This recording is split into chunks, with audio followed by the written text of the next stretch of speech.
কোঙ্কনের ভোরের এক আলাদা নেশা থাকে। এটি শহরের মতো ধড়ফড় করে জেগে ওঠে না, বরং কোনো নববধূর মতো লাজুকভাবে ধীরে ধীরে চোখ মেলে। দাপুলি তালুকায় অবস্থিত আঞ্জার লেগ্রাম, আরব সাগরের কোলে বিশ্রাম নেওয়া, নারকেল আর সুপারি বাগানের সবুজ চাদরে মোড়া এক স্বপ্নপুরী। সেখানে ভোর কেবল আলোকিত হয় না, বরং পুরো গ্রামকে পরম মমতায় কাছে টেনে নেয়। বন্ধুরা, সামনে এগিয়ে যাওয়ার আগে কমেন্টে অবশ্যই আপনাদের গ্রামের নাম জানান এবং গল্পটি ভালো লাগলে একটা লাইক অবশ্যই দেবেন।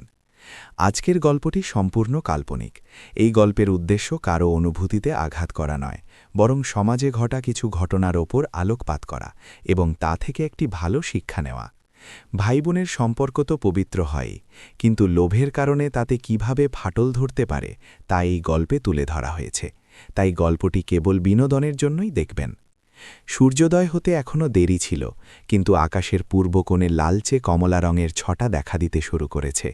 সমুদ্রের গর্জন, সেই ঢেউয়ের অবিরাম শব্দ যেন গ্রামকে ঘুমপাড়ানি গান শোনাচ্ছিল।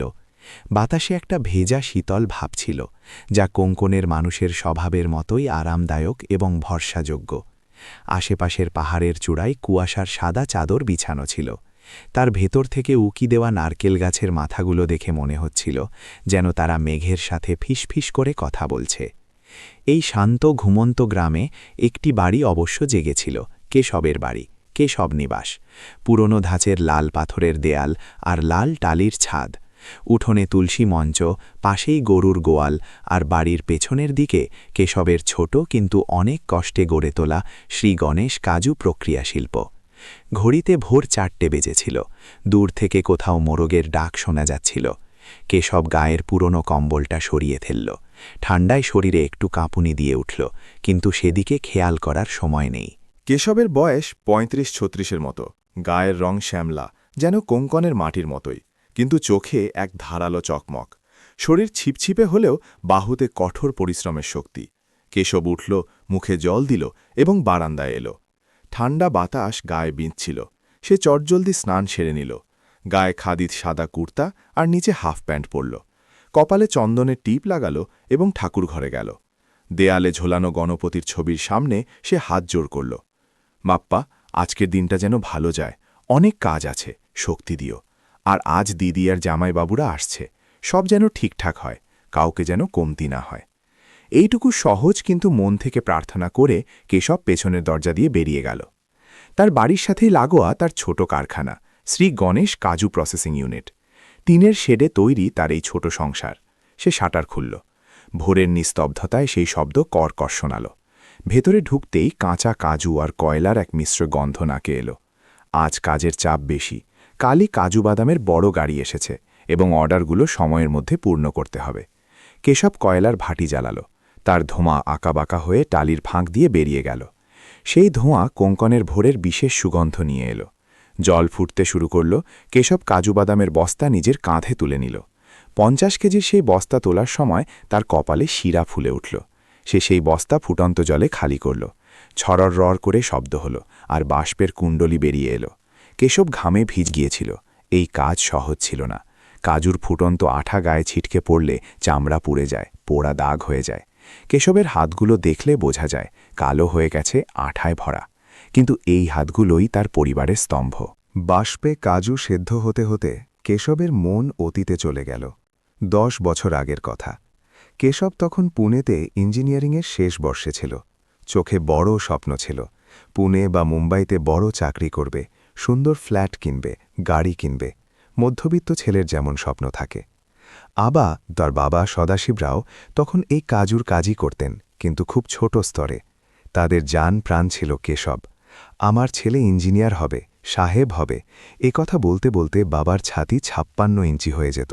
গ্রামের মোড়ে বসে গর্ব করে বলতেন, কেশব একবার পুনেতে সেটেল হলে আমরা বুড়ো বুড়িও তার কাছে গিয়ে থাকব। কিন্তু নিয়তির মনে অন্য কিছু ছিল। হঠাৎ একদিন খবর এলো, বাবার ক্যান্সার ধরা পড়েছে। কেশবের পায়ের তলা থেকে মাটি সরে গেল। পরীক্ষা সামনেই, কিন্তু বাবার অসুস্থতার কাছে ডিগ্রির কী দাম। সে দৌড়ে গ্রামে এলো। বাবা বিছানায় মিশে গেছেন। সেই শক্তিশালী মানুষটাকে এভাবে অসহায় দেখে কেশব ভেতর থেকে ভেঙে পড়ল। মুম্বাই যাতায়াত, কেমোথেরাপি, টাটা মেমোরিয়াল হাসপাতালের লাইন, টাকার অভাব দেখা দিতে লাগল। বাড়ির সঞ্চয় শেষ। কেশবের ইঞ্জিনিয়ারিংয়ের ফিয়ের টাকাও ফেরত আনতে হল। একদিন বাবা কেশবকে কাছে ডাকলেন। তার গলার স্বর ক্ষীণ হয়ে এসেছিল। কেশব, আমার আর বেশি দিন নেই রে, কিন্তু এই বাড়ি, তোর মা আর বোনদের দায়িত্ব এখন তোর ওপর। এই কাজুর কাজ বন্ধ হতে দিস না, এটাই আমাদের লক্ষ্মী। বিমল আর নন্দা এখনও ছোট, ওদের বিয়ে দিতে হবে। আর সেদিনই কেশব সিদ্ধান্ত নিল, সে ইঞ্জিনিয়ারিং ছেড়ে দিল। বইপত্র বন্ধ করে এক কোণে রেখে হাতে কাজু ফাটানোর ডান্ডা তুলে নিল। বন্ধুরা তাকে পাগল বলল, আরে শেষ বছর ছিল, ডিগ্রিটা তো অন্তত নিতি। আত্মীয়রা কথা শোনাল, কিন্তু কেশব কনর ছিল। বাবা মারা যাওয়ার পর সে এই ব্যবসা শুধু সামলালই না, বরং বাড়াল। ঋণ নিয়ে মেশিন আনল। শ্রী গণেশ কাজু একটি ব্র্যান্ড হয়ে উঠল। আজ দাপোলির বাজারে এবং এমনকি মুম্বাইয়ের কিছু দোকানেও তার কাজুর চাহিদা ছিল। কিন্তু এসব করতে গিয়ে সে নিজের যৌবন উৎসর্গ করে দিয়েছিল। বিয়ের বয়স পেরিয়ে গেল, তবু বোনদের বিয়ের জন্য, বাবার ঋণের জন্য সে খেটে চলল।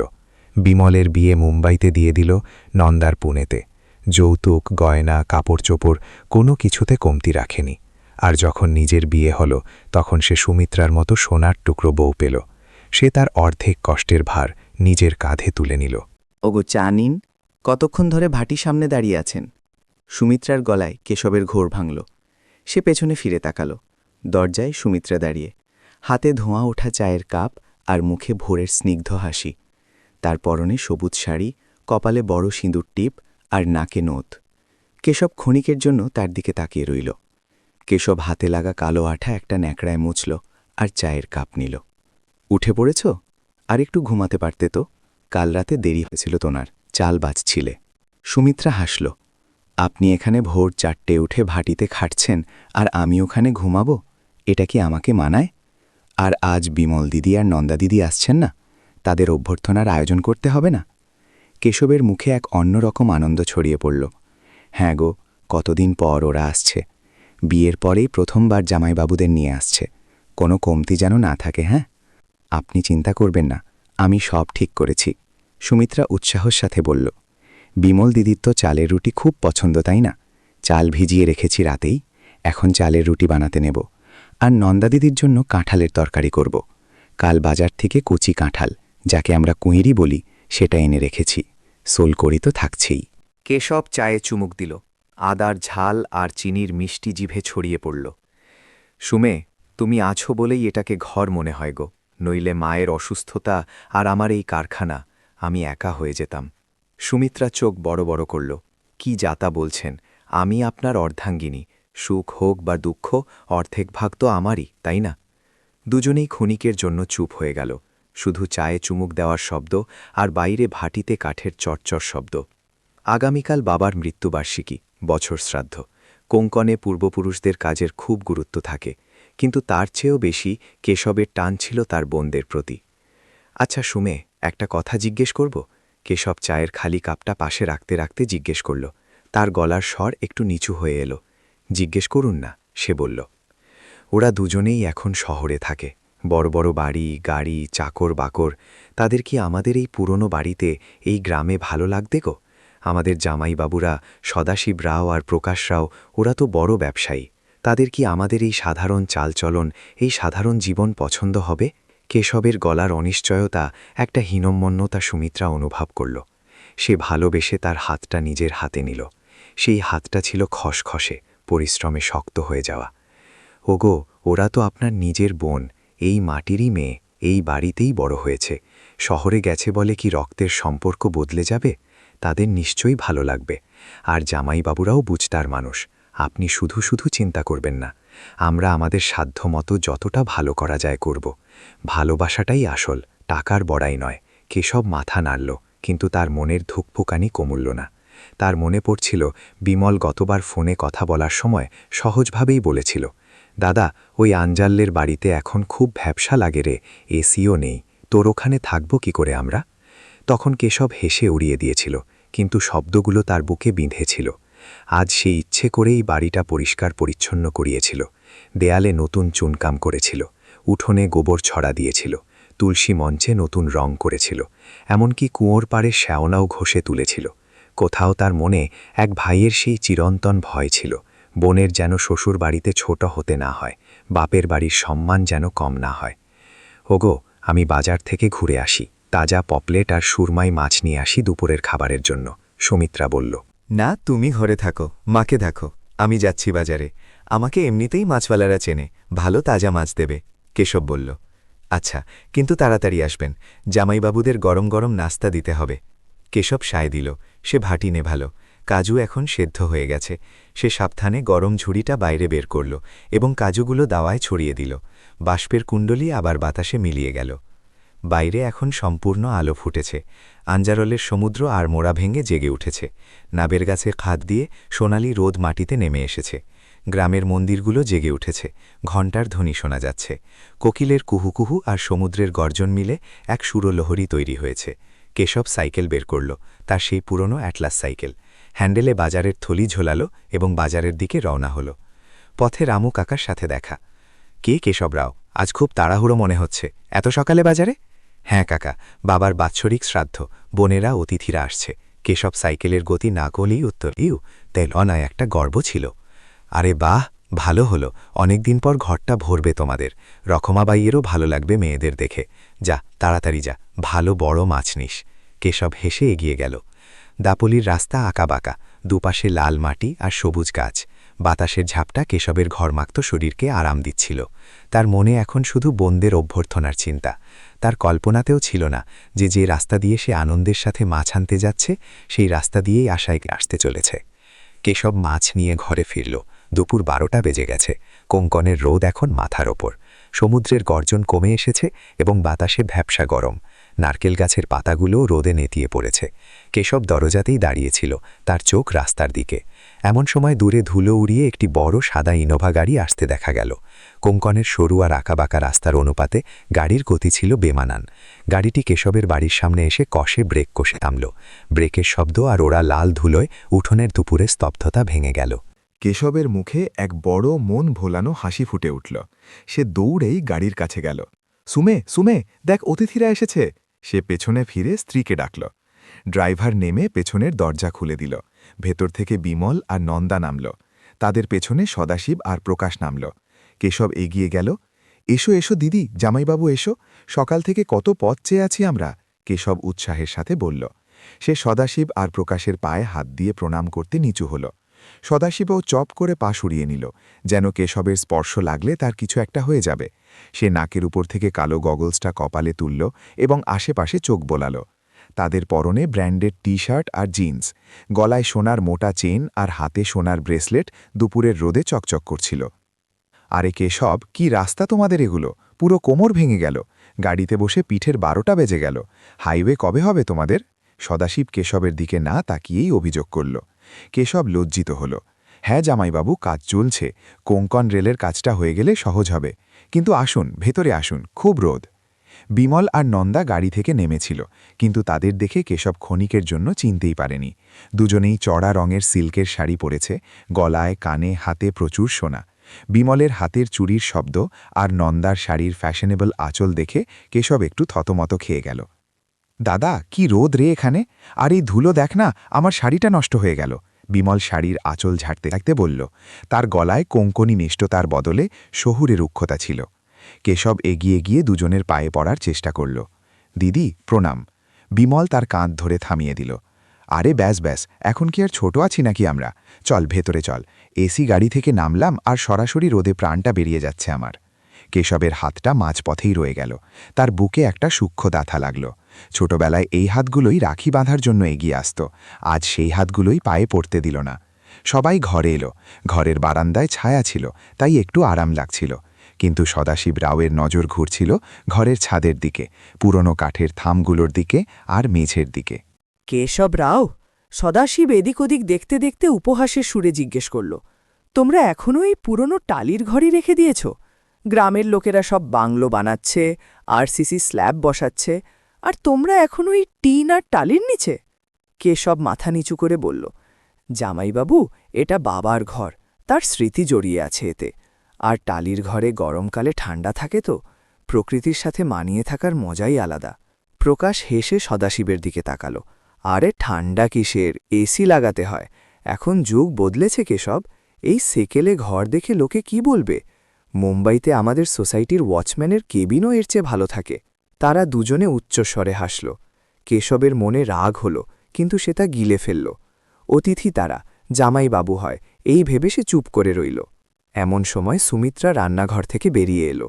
তার হাতে তামা পিতলের একটা লম্বা ঘটি, যাতে বুনো ঘাসের শেকড়, ওয়ালা, ভেজানো ঠান্ডা জল ছিল। সে শাড়িটা পরিপাটি করে পরেছে, মাথায় ঘোমটা। সে নম্রভাবে অতিথিদের সামনে এলো।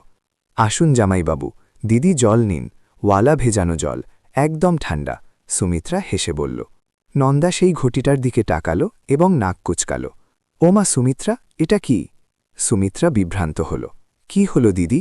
আরে, কাচের গ্লাস নেই নাকি ঘরে? এখন শহরে কেউ ঘটিবাটি ব্যবহার করে না।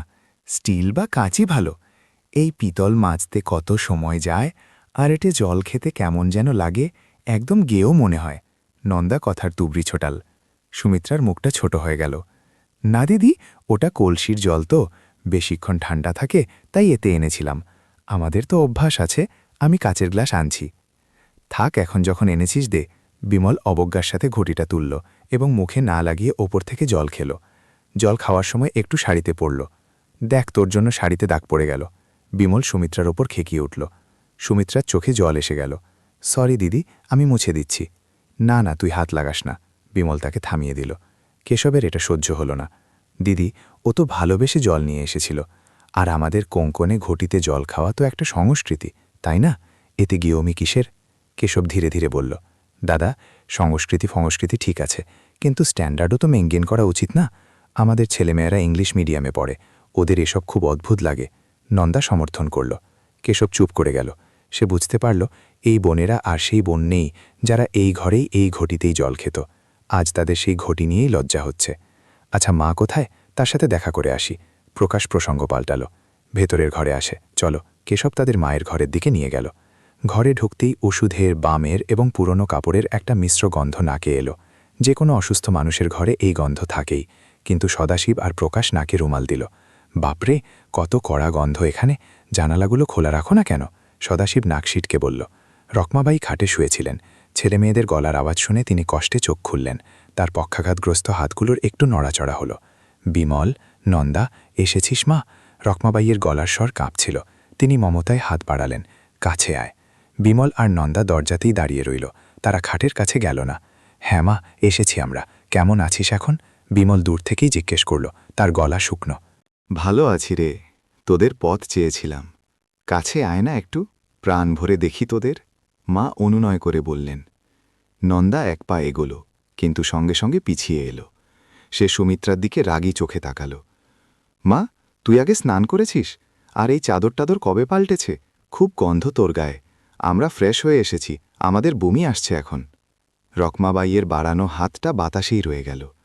যে মেয়েদের মানুষ করার জন্য তিনি নিজের সুখ দেখেননি, যাদের মলমূত্র পরিষ্কার করেছেন, তারা আজ গায়ের গন্ধের জন্য তাকে প্রত্যাখ্যান করছে। সুমিত্রা আর থাকতে পারল না। দিদি, সকালে স্পঞ্জ করিয়েছি মাকে, আর চাদরও রোজ ধুই আমি। ওটা ওষুধের গন্ধ, নোংরার নয়। আপনারা কাছে গিয়ে বসুন, ওনার ভালো লাগবে। বিমল সুমিত্রার দিকে চোখ পাকাল। আমাদের শেখাতে আসবি না, আমরা বুঝি কিসের গন্ধ ওটা। তুই ঠিকমতো মায়ের যত্ন নিস না, তাই এই অবস্থা। শুধু নামেই ঘরে থাকিস, ঘরটা পরিষ্কার রাখতে পারিস না একটু? এটা শুনে কেশবের ধৈর্য বাঁধ মানল না। দিদি, সুমে দিন রাত মায়ের সেবা করে। মাকে কোলে করে নিয়ে যাওয়া থেকে শুরু করে প্রস্রাব পরিষ্কার করা পর্যন্ত সব ও করে। তোদের তো আসার সময় নেই, ফোন করার সময় নেই, আর তোরা ওর নামে কথা বলছিস? কেশব, তুই বউয়ের পক্ষ নিবি না, আমরা দেখতে পাচ্ছি কি হচ্ছে। সদাশিব মাঝখানে কথা বলল। আর এই ঘরটা দেখ, কত ভ্যাপসা। কালই এখানে এসি লাগিয়ে নে, টাকা না থাকলে বল, আমরা দেব, কিন্তু মাকে এভাবে পশুর মতো রাখিস না। কেশব মুষ্টি শক্ত করল। জামাইবাবু, মায়ের এসি চাই না, তার নিজের মানুষগুলোকে চাই। আপনারা এসেছেন, মা খুশি হয়েছে, কিন্তু আপনারা নাকে রুমাল দিয়ে দাঁড়িয়ে আছেন, এটা দেখে মায়ের বুকে কি বাজছে ভাবুন তো। রকমাবাই ইশারা করলেন। কেশব, না রে, থাক। তিনি ছেলে মেয়েদের ঝগড়া চাননি। তার চোখের কোণে জল জমেছিল। আচ্ছা, আমরা ফ্রেশ হয়ে আসি, খুব রোদ লেগেছে। খাবারের জন্য কি আছে? মাছ আছে তো? প্রকাশ নির্লজ্জের মতো জিজ্ঞেস করল। হ্যাঁ আছে, আপনারা ফ্রেশ হন, কেশব ভারী গলায় বলল। অতিথিরা বাইরের ঘরে চলে গেল। কেশব মায়ের খাটের কাছে গেল এবং নিচে বসল। সে মায়ের হাতটা নিজের হাতে নিল, হাতটা ঠান্ডা। মা, তুমি মনে কিছু নিও না, ওরা শহরে থাকে তো, অভ্যেস নেই ওদের। কেশব মাকে বোঝালো, কিন্তু নিজেরই বিশ্বাস হল না। রখমাবাই কেশবের হাতে চাপ দিলেন। কেশব, ওরা বদলে গেছে রে, টাকা আর বিত্ত মানুষকে কেমন বদলে দেয় দেখ, কিন্তু তুই বদলাস না বাবা। কেশব বাইরে এলো, তখন সুমিত্রা রান্নাঘরে চোখ মুছতে মুছতে কাঁঠালের তরকারি নাড়ছিল। সে তার কাছে গেল। সুমিত্রা হাসার চেষ্টা করল। কিছু না, যান ওদের খেতে বসতে বলুন, খিদে পেয়েছে হয়তো। কেশব স্তব্ধ হয়েছিল। যে বোনদের জন্য সে এত কিছু করেছে, তারা আজ পরদেশী ধনী অতিথির মতো আচরণ করছে। দুপুর গড়িয়ে গেল, খাবার পর্ব শেষ হল। কোঙ্কনি প্রথা অনুযায়ী বড়া, পায়েস, সোলকড়ি আর সাত্ত্বিক ভোজন হল। খাওয়ার পর একটা ভারী আলসেমি বাড়ির বারান্দায় ছড়িয়ে পড়ল। বাইরে সমুদ্র থেকে আসা বাতাস নারকেল পাতার ফাঁক দিয়ে শনশন করছিল। সবাই বারান্দার আরাম কেদারা আর পুরনো কাঠের দোলনায় বিশ্রাম নিচ্ছিল। কেশব ভেতর থেকে কিছু থলি নিয়ে এলো। তার মুখে এক তৃপ্তির ছাপ, যেন সবকিছু ঠিকঠাক মিটে গেছে। দিদি, জামাইবাবু, এই নাও। কেশব উৎসাহের সাথে থলিগুলো টিপোয়ের ওপর রাখল। এতে আমাদের বাগানের শেষের কিছু হাপুসাম আছে আর কারখানার তাজা A1 গ্রেডের কাজু। তোমাদের পছন্দ না? আমি বিশেষ করে বেছে আলাদা করে রেখেছিলাম। মুম্বাই পুনিতে নিয়ে যেও। বিমল থলিটার দিকে এক অবজ্ঞার দৃষ্টি দিল। তার মুখে আনন্দের লেশমাত্র ছিল না। থাক, সে থলিটা এমনভাবে সরিয়ে দিল যেন ওটা আবর্জনার থলি। রেখে দে ওখানে, দেখব যাওয়ার সময় জায়গা থাকলে নেব গাড়িতে, বিমল শুকনো গলায় বলল। কেশবের হাতটা বাতাসেই থমকে গেল। সে আশা করেছিল দিদি বলবে, আরে বাহ দাদা, দারুণ। কিন্তু এখানে পরিবেশ হঠাৎ গম্ভীর হয়ে গেল। সদাশিবরাও দোলনায় দুলছিল। সে পকেট থেকে সুপারির টুকরো বের করে মুখে পুরল এবং সেটা ভাঙার কট করে আওয়াজ নিস্তব্ধতায় ভেসে এলো। সে একবার গলা খাঁকারি দিল। সেই শব্দটা কোনো বিপদের ঘণ্টার মতো শোনাল। সদাশিবরাও দোলনায় গতি কমাল এবং সামনে ঝুঁকল। তার চোখে আগের মতো উপহাস ছিল না, বরং এখন তীক্ষ্ণ আর হিসেবি দৃষ্টি। কেশবরাও, সদাশিব গম্ভীর গলায় শুরু করল, খাওয়া দাওয়া হলো, সব কাজ হলো। বাবা মারা গিয়ে এখন 1 বছর পূর্ণ হলো। আত্মার শান্তি নিশ্চয়ই হয়েছে, কিন্তু এখন জানত মানুষদের লেনদেনের কি হবে। কেশবের বুকে ধক করে উঠল। সে সোজা হয়ে বসল। লেনদেন? কিসের লেনদেন জামাইবাবু? প্রকাশ সাথে সাথে প্রসঙ্গটা লুফে নিল। সে চেয়ার টেনে কাছে এলো। আরে কেশব, আমরা এত দূর থেকে এসেছি সেটা কি শুধু বড়া পায়েস খেতে আর তোর এই কাজু নিয়ে যেতে? আসিনি। আসল কথায় আসি। বাবার যা কিছু সম্পত্তি আছে, এই বাড়ি, এই জমি, পেছনের ওই কাজু কারখানা আর গ্রামের বাইরের ওই 2 একর পুতিত জমি, এর এখন একবার ফয়সালা হওয়া দরকার। কেশব নিজের কানকে বিশ্বাস করতে পারছিল না। সে অবাক হয়ে তাকিয়ে রইল। ফয়সালা? কিন্তু জামাইবাবু, এই ঘর তো সবারই, এটা দিদিদের বাপের বাড়ি। তোমরা যখন খুশি আসতে পারো, থাকতে পারো। আমি কি তালা লাগিয়েছি?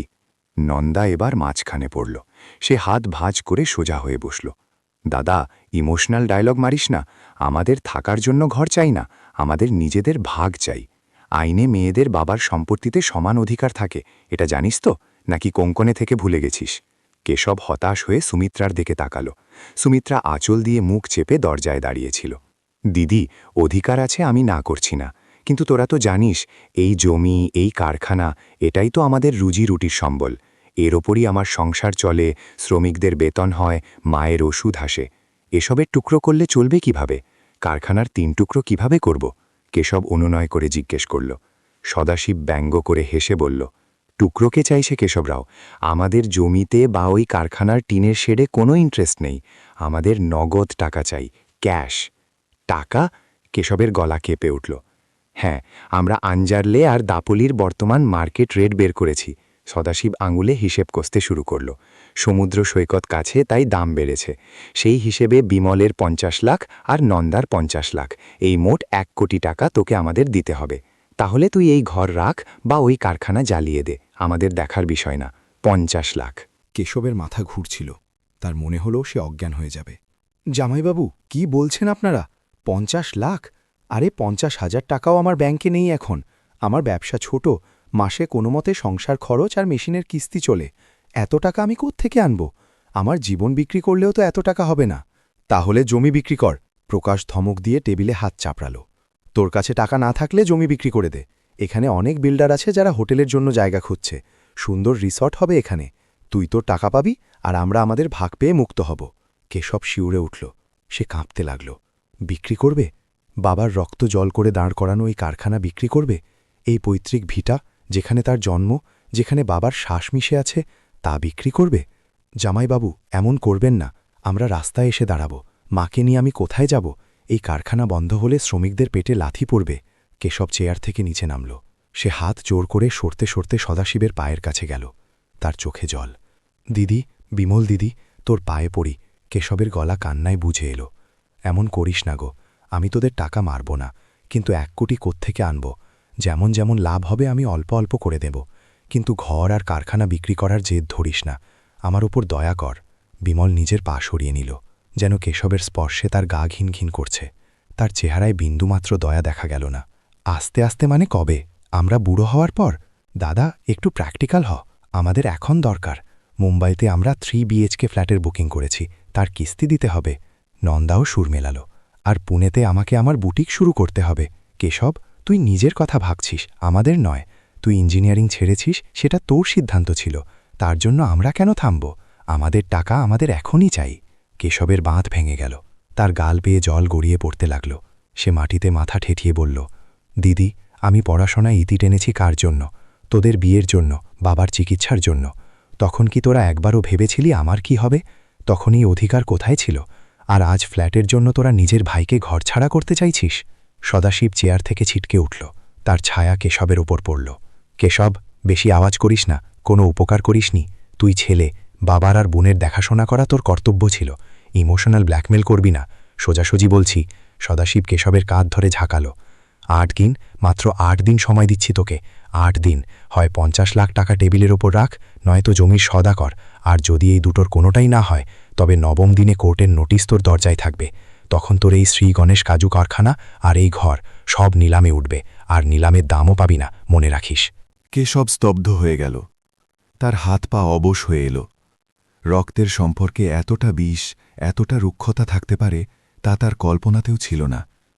সে অসহায় হয়ে বোনদের দিকে তাকাল, কিন্তু তারা দেয়ালের দিকে তাকিয়েছিল। সুমিত্রা দৌড়ে এলো এবং কেশবকে ধরল। ওগো, উঠুন। কেশব ছোট বাচ্চার মতো কাঁদছিল। সোমে, এরা তো আমার ঘর ভেঙে দিল গো, জ্যান্ত অবস্থাতেই ভেঙে দিল। বারান্দায় এখন শুধু কেশবের কান্নার আওয়াজ আর সদাশিবের পায়ের চটি জুতোর কর্কশ শব্দ। পরিবেশ থমথমে উত্তপ্ত। কেশব মাটিতে হাঁটু গেড়ে কাঁদছে, আর সামনে দাঁড়িয়ে সদাশিব ও প্রকাশ তাকে মহাজনের মতো ধমকাচ্ছে। বিমল আর নন্দা শান্তভাবে সব দেখছে। তাদের মুখে ভাইয়ের চোখের জলের কোনো প্রভাবই নেই। বাড়ির বাইরের নারকেল গাছের পাতাগুলোও বাতাস না থাকায় স্তব্ধ হয়ে আছে। এমন সময় ভেতরের ঘর থেকে এমন একটা আওয়াজ এলো যে সবার মনোযোগ সেদিকে চলে গেল। সেই আওয়াজ যেন কোনো আহত বাঘিনীর মতো, যা বেদনায় কাতরাচ্ছে, কিন্তু তবু তাতে এক শাসন ছিল। এই, খবরদার! গলার স্বরটি ছিল রকমাবাইয়ের, পক্ষাঘাতগ্রস্ত হয়ে বিছানায় পড়ে থাকা রকমাবাইয়ের। সেই আওয়াজে এত শক্তি ছিল যে বারান্দার নিস্তব্ধতা ভেঙে গেল। মা, মা! কেশব ডুকরে কেঁদে উঠল। ভেতরের ঘরে কিছু একটা ধস্তাধস্তির শব্দ হল, কিছু জিনিস পড়ার আওয়াজ হল। সুমিত্রা দৌড়ে ভেতরে গেল। একটু পরেই সে রকমাবাইকে হুইল চেয়ারে বসিয়ে বাইরের বারান্দায় নিয়ে এলো। রকমাবাইয়ের মুখ রাগে টকটকে লাল হয়ে গেছে। তার হাত কাঁপছে, কপালের শিরা ফুলে উঠেছে, কিন্তু চোখ দুটো জ্বলন্ত অঙ্গারের মতো। থামা এই নাটক, অনেক হয়েছে। রকমাবাই রায়ের সমস্ত জোর দিয়ে চেঁচিয়ে বললেন। তার পক্ষাঘাতগ্রস্ত চোয়াল কষ্টে নড়ছিল, লালা ঝরছিল, কিন্তু প্রতিটি শব্দ ছিল স্পষ্ট এবং ঝনঝনে।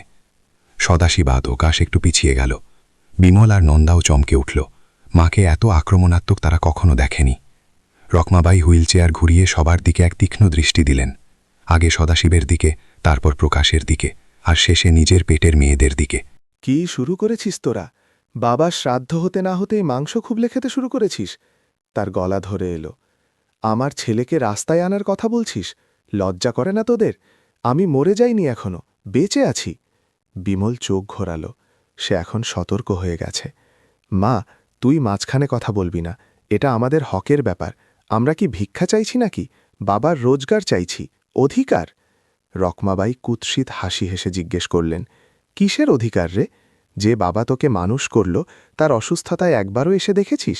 যে ভাই নিজের জীবন শেষ করে দিল, তার কাছে অধিকার চাইতে লজ্জা করে না? প্রকাশ মাঝখানে কথা বলল। শাশুড়িমা, ইমোশনাল হবেন না, হিসেব নিকেশ করতে হবে, লেনদেনের কথা হচ্ছে। লেনদেনের কথাই শুনতে চাস তো? তাহলে শোন। রকমাবাইয়ের গলা চড়ল। তিনি কাঁপতে কাঁপতে আঙুল তুলে প্রকাশের দিকে দেখিয়ে বললেন, তুই জানিস প্রকাশ, কেশব যখন ইঞ্জিনিয়ারিং ছাড়ল তখন তার কলেজের ফিয়ের টাকা ফেরত পেয়েছিল। সেই টাকা কোথায় গেল বলতো? তোর বউকে বল। তোর ব্যবসায় লোকসান হয়েছিল না? তোর টাকা ডুবে গিয়েছিল না? যখন তোর কারখানা লকডাউনে বন্ধ হয়ে গেল তখন কেশব নিজের বিয়ে সাদামাঠাভাবে আলান দিতে গিয়ে করল, আর বাকি 2 লাখ টাকা তোকে দিল। সেই টাকা ফেরত দিয়েছিস তুই আজ পর্যন্ত, নাকি তার হিসেব ভুলে গেছিস? প্রকাশের মুখ চুপসে গেল। সে তোতলালো, কিন্তু মাথা নিচু করল না। নির্লজ্জের মতো বলল, সে দিয়ে থাকবো হয়তো, কিন্তু তার হিসেব আলাদা, ওটা ধার দেনার ব্যাপার, জমির বিষয় আলাদা। রকমাবাই বিমলের দিকে আঙুল তুললেন। আর তুই বিমল, তোর বিয়েতে শাশুড়ি, এর মা। রকমাবাই সদাশিবের দিকে তাকালেন। সোনার গয়না চেয়েছিল। কেশব বাবার ক্যান্সারের ওষুধের টাকা বাঁচিয়ে নিজের পেটে গামছা বেঁধে তোকে রানীহারের মতো হার গড়িয়ে দিল। নিজের গায়ে একটা সাধারণ শার্ট কিনল না, কিন্তু তোকে সাজালো। তখন অধিকার মনে পড়ল না তোর? তখন তো বলিসনি যে দাদা তুই পর, আমার সোনা চাই না। আর বাবার অসুখ। রকমাবাইয়ের গলা বুঝে এলো, চোখে জল। লিভার ক্যান্সার ছিল ওনার।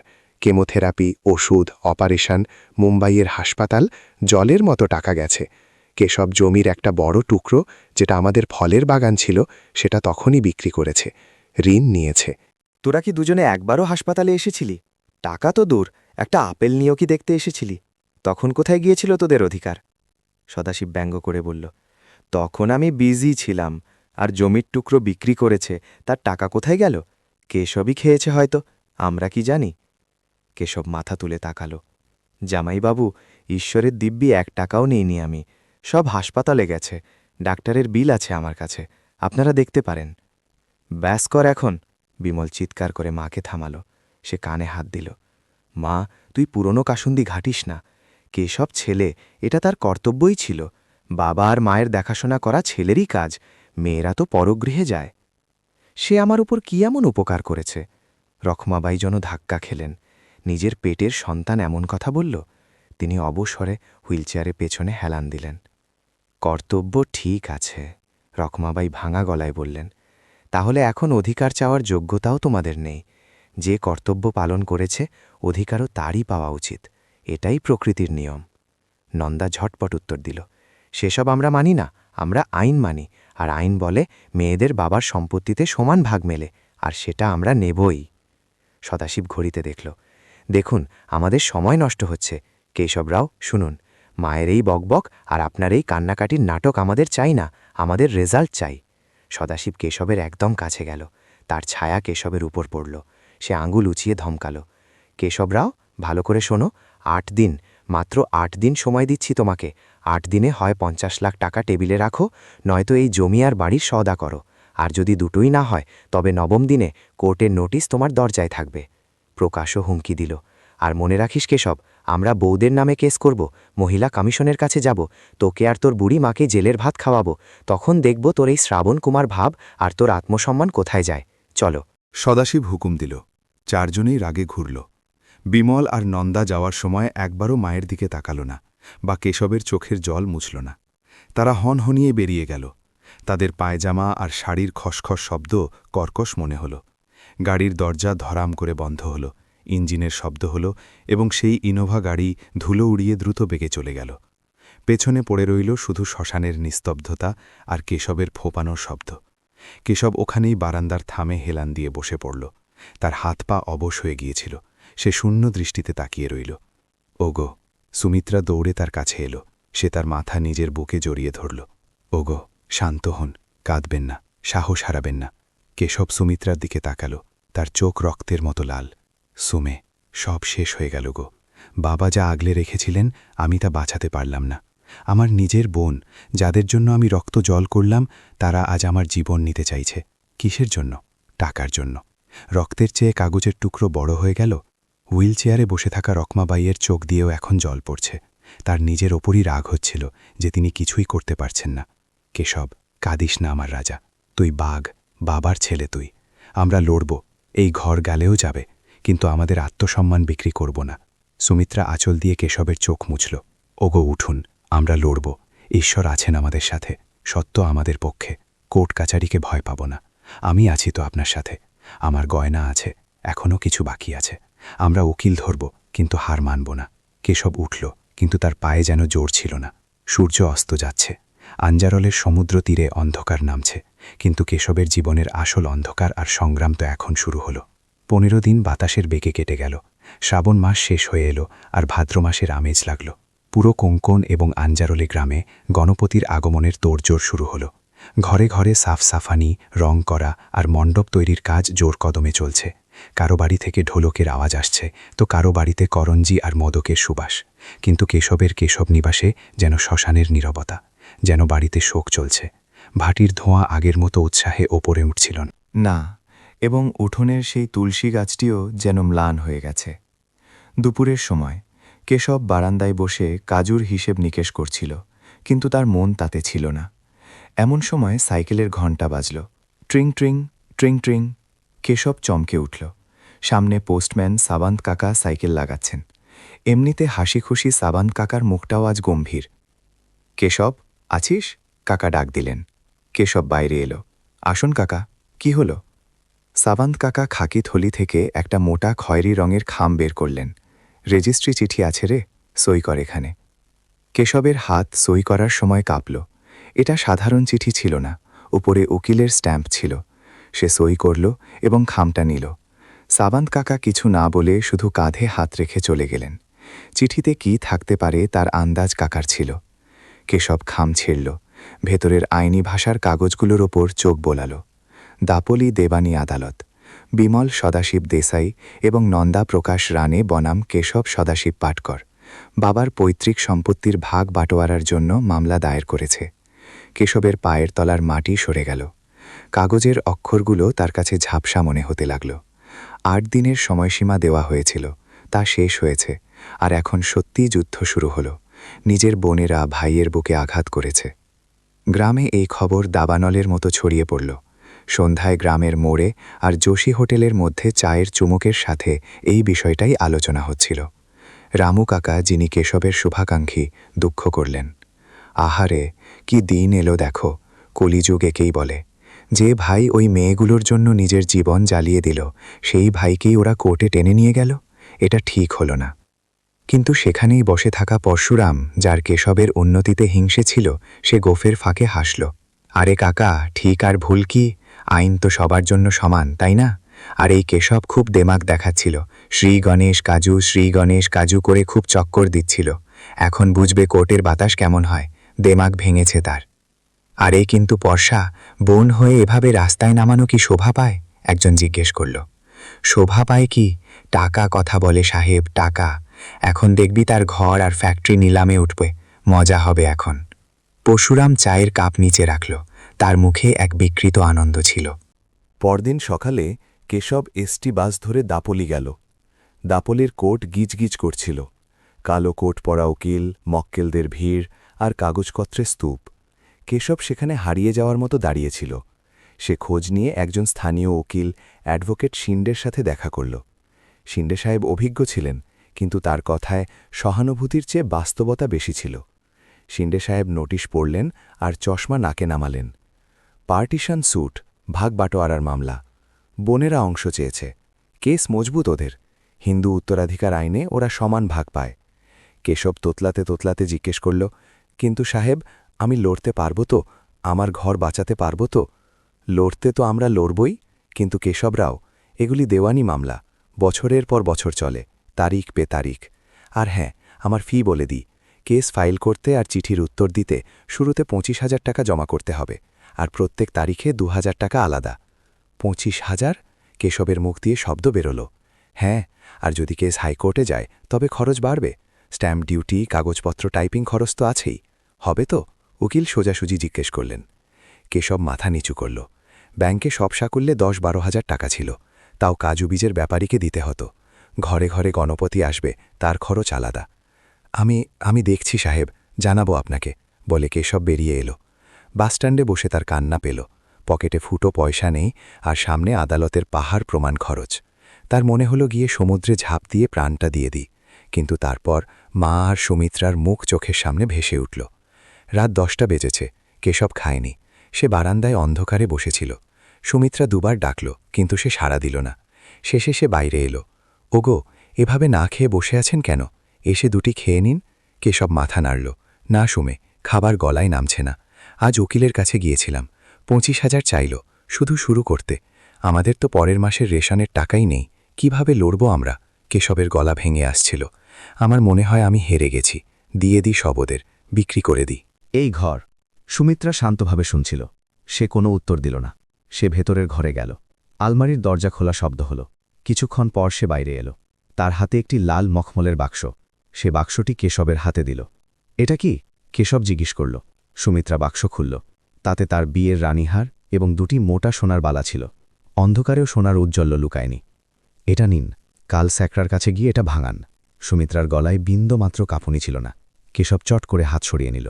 সুমে, তুমি পাগল হয়েছ? এটা তোমার স্ত্রীধন, বিয়েতে মা ভালোবেসে দেওয়া গয়না এগুলো। আমি এগুলো বেচব? তাহলে আমার পুরুষ হওয়ার কি অর্থ রইল? সুমিত্রা কেশবের হাত নিজের হাতে নিল।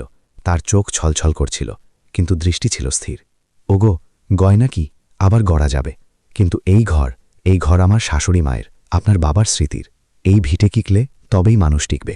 আর আপনিই তো বলেছিলেন না আমি আপনার অর্ধাঙ্গিনী, তাহলে বিপদে আমার ভাগ থাকবে না কেন? কোনো কিন্তু ফিন্তু নয়। শুনুন, যদি ঘরই না থাকে তবে গয়না পরে কার সামনে ঘুরব? রাস্তায়? তার চেয়ে এটা বিক্রি করে আমরা লড়ব, উকিল করব, কিন্তু হার মানব না। যে বোনেরা ভাইয়ের পাতে মাটি দিল তাদের দেখিয়ে দেব যে আমার স্বামী একা নয়। সুমিত্রার এই দুর্গা রূপ দেখে কেশব অবাক হল। সে জানত না তার সাদাসিধে বউয়ের মধ্যে এত শক্তি আছে। কেশব বাক্সটা শক্ত করে ধরল এবং সুমিত্রাকে জড়িয়ে ধরল। তার চোখ দিয়ে জল পড়ছিল, কিন্তু এই জল হতাশার নয়, জেদের ছিল। সত্যিই সুমে, তুমি আমার লক্ষ্মী। তোমার জন্য আর মায়ের জন্য আমি শেষ পর্যন্ত লড়ব। এখন দেখেই কেশব পাটকরের জেদ। বাইরে বৃষ্টি শুরু হয়েছিল। আঞ্জারলের সমুদ্রের গর্জন বাড়ছিল। একটি ছোট ঘরের দুটি প্রাণ এক বিশাল ঝড়ের সাথে লড়ার জন্য কোমর বাঁধল। পরের দিন কেশব বালা বিক্রি করার জন্য জুয়েলার্সের কাছে গেল। সুমিত্রার সোনার বালা আর রানীহার ভাঙিয়ে হাতে কিছু টাকা এলো, কিন্তু কেশবের মনে এখনও শান্তি ছিল না। কোর্ট কাচারির খেলা মানে জীবনের বরবাদি। উকিলদের ফি আর তারিখের চক্কর তার সাধ্যের বাইরে। তাই সে শেষ একটা চেষ্টা করার সিদ্ধান্ত নিল, আপোষ করার। বিমলের বাড়ি গিয়ে তার পায়ে ধরে অনুরোধ করবে। হয়তো রক্তের সম্পর্ক এখনও একটু হলেও বেঁচে আছে। এই আশায় কেশব ভোরের প্রথম দাপলি মুম্বাই বাস ধরল। গায়ে সাদা কুর্তা আর নিচে সাধারণ পায়জামা, কাঁধে শবনম ব্যাগ। বাসের জানালা দিয়ে পেছনে সরে যাওয়া গাছ আর পাহাড় দেখতে দেখতে তার মনে চিন্তার ঝড় চলছিল। তার মনে পড়ছিল বিমলের বিয়ে, যখন সেই তাকে শ্বশুর বাড়িতে পাঠানোর সময় কেঁদেছিল। সেই বিমল আজ তাকে কোর্টে টানছে। সকাল 10টায় বাস দাদারে পৌঁছল। মুম্বাইয়ের সেই প্রচণ্ড ভিড়, ট্রাফিকের কোলাহল আর দৌড়ঝাঁপ দেখে কেশব ক্ষণিকের জন্য ঘাবড়ে গেল। কারো জন্য সময় নেই। সে জিজ্ঞেস করতে করতে শিবাজি পার্কের কাছে বিমলের রয়্যাল হাইটস টাওয়ারের কাছে পৌঁছল। আকাশ ছোঁয়া দালান, গেটে কড়া পাহারা।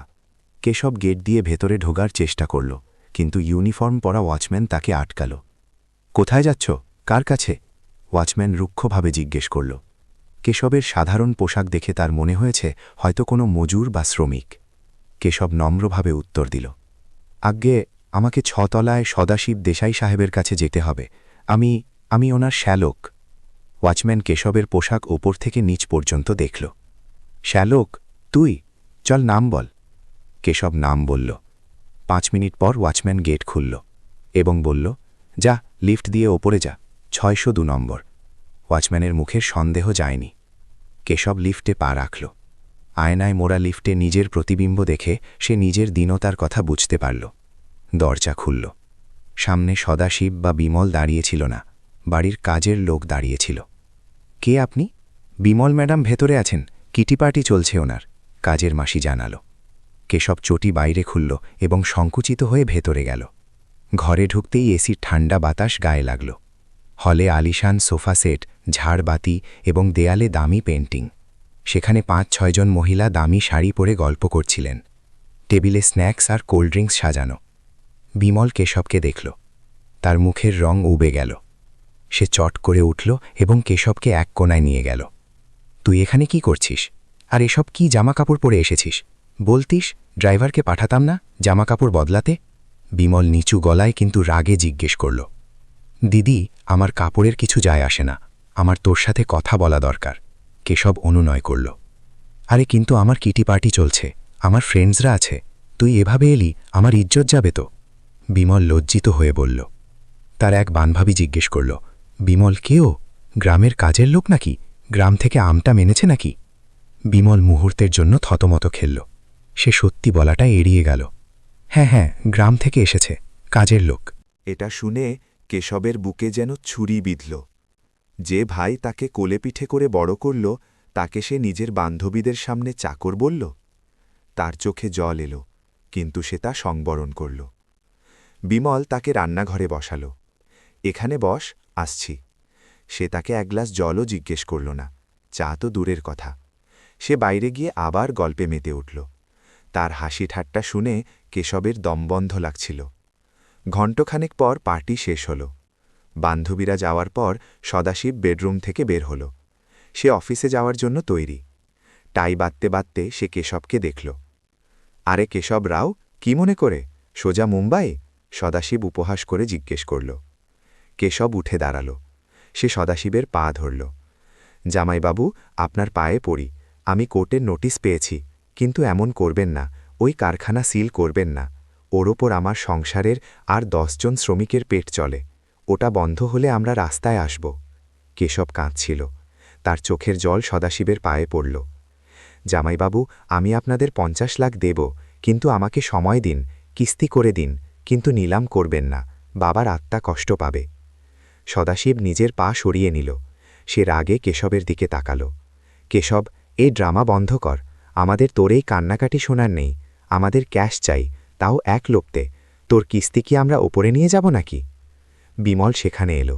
সে সদাশিবের পক্ষ নিল। দাদা, তোকে তো বলেছিলাম না 50 লাখ আন, নয়তো জমি বিক্রি কর। তুই জমির সওদা কেন করছিস না? তোর ওই কারখানার মোহ কেন কাটছে না? দিদি, ওটা মোহ নয়, ওটা বাবার শেষ ইচ্ছে। আর ওই জমি বিক্রি করলে মাকে কোথায় নিয়ে যাব? কেশব হতাশ হয়ে জিজ্ঞেস করল। সদাশিব ঘড়িতে দেখল। শোন, আমার অফিসে দেরি হচ্ছে, আর তোর এই ইমোশনাল ডায়ালগ কোর্টে বলিস, সেখানে জাজ কি বলে দেখব। এখন বেরো এখান থেকে, আর ফের এই সোসাইটিতে এভাবে আসবি না, লোকে কি বলবে? সদাশিব দরজা খুলল এবং হাত দিয়ে বাইরের রাস্তা দেখাল। Get out. কেশব নিজের শবনাম ব্যাগটা তুলল। তার মাথা আপনা আপনিই নিচু হয়ে গিয়েছিল। যে ঘরে মানুষদের সে দেবতা মনে করত, সেই ঘর থেকে তাকে কুকুরের মতো তাড়িয়ে দেওয়া হলো। সে মুখ বুঝে বেরিয়ে পড়ল। দরজা তার পিঠের উপর ধরাম করে বন্ধ হল। লিফট দিয়ে নিচে নামার সময় কেশবের মনে হলো সে পাতালে যাচ্ছে। ওয়াচম্যান আবার তার দিকে সন্দেহের চোখে তাকাল, কিন্তু কেশবের দৃষ্টি এখন শূন্যে। দাদারের বাসস্ট্যান্ডে সে পৌঁছল, তখন দুপুর হয়ে গেছে। পেটে অন্নের কণা নেই, কিন্তু খিদে মরে গেছে। সে লাল ডাব্বা অর্থাৎ মুম্বাই দাপলি বাস ধরল। ভিড়ের মধ্যে জানলার ধারের সিট পেল। বাস চলতে শুরু করল। মুম্বাইয়ের ভিড়, উঁচু দালান, দ্রুতগামী গাড়ি পেছনে পড়তে লাগল। আর কেশবের চোখ দিয়ে অঝোর ধারায় জল নামল। তার বাবার কথা মনে পড়ল। বাবা সবসময় বলতেন, কেশব, মুম্বাই সোনার হলেও আমাদের কোঙ্কনের লাল মাটিই খাঁটি। সেখানে মনুষ্যত্ব আছে, এখানে শুধু লেনদেন। আজ সে সেই কথার অর্থ বুঝেছে। রক্তের সম্পর্ক টাকার বাজারে কিভাবে বিক্রি হয় তার অভিজ্ঞতা সে নিল। কিন্তু সেই সময়ই বাসের খড়খড় শব্দে তার মনে এক নতুন স্ফুলিঙ্গ জ্বলে উঠল। আমি কাঁদব না, আমি লড়ব। সুমিত্রা গয়না দিয়েছে, মা আশীর্বাদ দিয়েছে। এখন এই লড়াই শুধু জমির নয়, আত্মসম্মানের। কোর্টেই দেখব কার জয় হয়। কেশব চোখ মুছল। জানলা দিয়ে আসা বাতাস তার মুখের জল শুকিয়ে দিচ্ছিল। বাস এখন ঘাট পেরিয়ে কোঙ্কনের দিকে চলেছে, যেখানে তার আসল মানুষরা তার অপেক্ষায় আছে। সন্ধে নাগাদ কেশব বাড়ি পৌঁছল। পরদিন তাকে আদালতে যেতে হবে। দাপলি দেওয়ানি আদালত। সকাল 11টা। কোর্ট চত্বর গিজগিজ করছিল। কালো কোট পরা উকিল, ফাইল হাতে দৌড়ানো মক্কেল, আর মুখে চিন্তার ছাপ নিয়ে বসে থাকা মানুষজন। এই দৃশ্য নিত্যদিনের। কিন্তু আজ কেশবের কাছে তা কোনো রণক্ষেত্রের চেয়ে কম ছিল না। বিচারপতি পাটিলের কোর্টে কেশব, সদাশিব পাটকর বনাম বিমল দেশাই ও অন্যান্য এই কেস ডাকা হল। পিয়নের নাম ডাকতেই কেশবের বুক ধক করে উঠল। সে আর সুমিত্রা ধীর পায়ে ভেতরে গেল। সামনের বেঞ্চে বিমল, নন্দা, সদাশিব আর প্রকাশ আগেই এসে বসেছিল। তাদের মুখে এক বিজয়ের ভাব। বোনদের উকিল অ্যাডভোকেট মাদিং উঠে দাঁড়ালেন। মানে দাপলি কোর্টের অত্যন্ত ধূর্ত এবং কেস ঘোরাতে ওস্তাদ উকিল হিসেবে পরিচিত। তার চোখ চিলের মতো তীক্ষ্ণ। মাই লর্ড, মানে গম্ভীর গলায় শুরু করলেন। আজ এই পবিত্র আদালতে আমি এমন এক পুত্রের মুখোশ খুলতে চলেছি, যে বিশ্বকে দেখানোর জন্য শ্রাবণকুমার সাজার ভান করে, কিন্তু বাস্তবে সে এক নিষ্ঠুর এবং লোভী মানুষ। বিচারপতি পাটিল চশমা ঠিক করতে করতে মানের দিকে তাকালেন। বলুন। মানে কেশবের দিকে আঙুল তুললেন। এই কেশব পাটকর গত 5 বছর ধরে নিজের বৃদ্ধ এবং অসুস্থ পিতা সদাশিব রাও পাটকরকে নরক যন্ত্রণা ভোগ করিয়েছে। মাই লর্ড, এই লোক মদের নেশায় আসক্ত। মদের নেশায় সে রোজ রাতে বাবাকে মারধর করত, তাকে খেতে দিত না। কেশব এটা শুনে চমকে উঠল। সে কখনো মদের বোতল ছুঁয়েও দেখেনি। সে কিছু বলতে যাচ্ছিল, কিন্তু মানে গলার স্বর চড়ালেন। আর সবচেয়ে গুরুতর অভিযোগ হল, বাবার অসুস্থতার সুযোগ নিয়ে তাকে ওষুধ না দিয়ে ছটফট করতে দিয়ে সে প্রতারণা করে উইল এবং জমির কাগজপত্রে তাদের বুড়ো আঙুলের ছাপ নিয়েছে, যাতে নিজের আপন বোনদের, যাদের আইনগত অধিকার আছে, তাদের বঞ্চিত করা যায়। কেশবের উকিল অ্যাডভোকেট সানে উঠে দাঁড়ালেন। অবজেকশন মাই লর্ড, এসব অভিযোগ ভিত্তিহীন। আমার মক্কেল একজন পরিশ্রমী মানুষ। মানে কুৎসিত হাসলেন। প্রমাণ ছাড়া আমি কথা বলি না সানে সাহেব। মাই লর্ড, আমি এমন এক সাক্ষীকে পেশ করতে চাই যে এই পুরো ঘটনা নিজের চোখে দেখেছে এবং কানে শুনেছে। আমি পরশুরাম সালভিকে সাক্ষীর কাঠগড়ায় ডাকতে চাই। পরশুরাম নামটা শুনে কেশব আর সুমিত্রা একে অপরের দিকে তাকিয়ে রইল। পরশুরাম কেশবের বাড়ির পাশেই থাকে, কিন্তু কেশবের উন্নতিতে জলে গ্রামের এক বিঘ্ন সৃষ্টিকারী লোক। পরশুরাম কাঠগড়ায় এসে দাঁড়াল। সে গীতায় হাত রেখে শপথ নিল। মানে জিজ্ঞেস করলেন, পরশুরামজি, আপনি কেশবের বাড়ির পাশেই থাকেন। সদাশিব রাওয়ের শেষ দিনগুলোতে আপনি কি দেখেছেন এবং শুনেছেন? পরশুরাম একটা নাটকীয় মুখ করল। সে বিচারপতির দিকে তাকিয়ে হাত জোর করল। সাহেব, কি বলবো, মনে পড়লে আজও গায়ে কাঁটাটায়। আমাদের দেয়াল তো এক। রোজ রাতে ওই ঘর থেকে চিৎকার শোনা যেত। বুড়ো বাবা চেঁচাতেন, কেশব, মারিস না রে, জল দে রে। কিন্তু এই কেশব, পরশুরার চোখ মোছার ভান করল। এই রাক্ষস তাকে গালি দিত, বলতো, বুড়ো, কবে মরবি, সই কর ওই কাগজে, নয়তো গলা টিপে দেব তোর। কোর্টে পিন পতন নীরবতা। এটা শুনে বিমল আর নন্দা মাথা নিচু করল, কিন্তু তারা প্রতিবাদ করল না। তারাও এই মিথ্যে নাটকে সামিল ছিল। এটা শুনে কেশবের ধৈর্য বাদ মানল না। যে বাবার সে ছোট বাচ্চার মতো সেবা করেছে, মল মূত্র পরিষ্কার করেছে, তাকেই মারার অভিযোগ। কেশবের মাথার শিরা তপতপ করতে লাগল।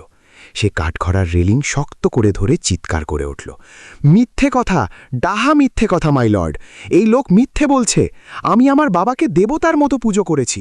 হ্যাঁ, আমি তাদের মল হাতে পরিষ্কার করেছি, তাদের খাইয়েছি। আমি তাদের মারিনি, আমি সেবা করেছি। কেশবে গলা কোর্টে গনবান করল। তার চোখ রক্তের মতো লাল এবং গলার শিরা ফুলে উঠেছে। সে কাঁদছে আর চিৎকার করছে।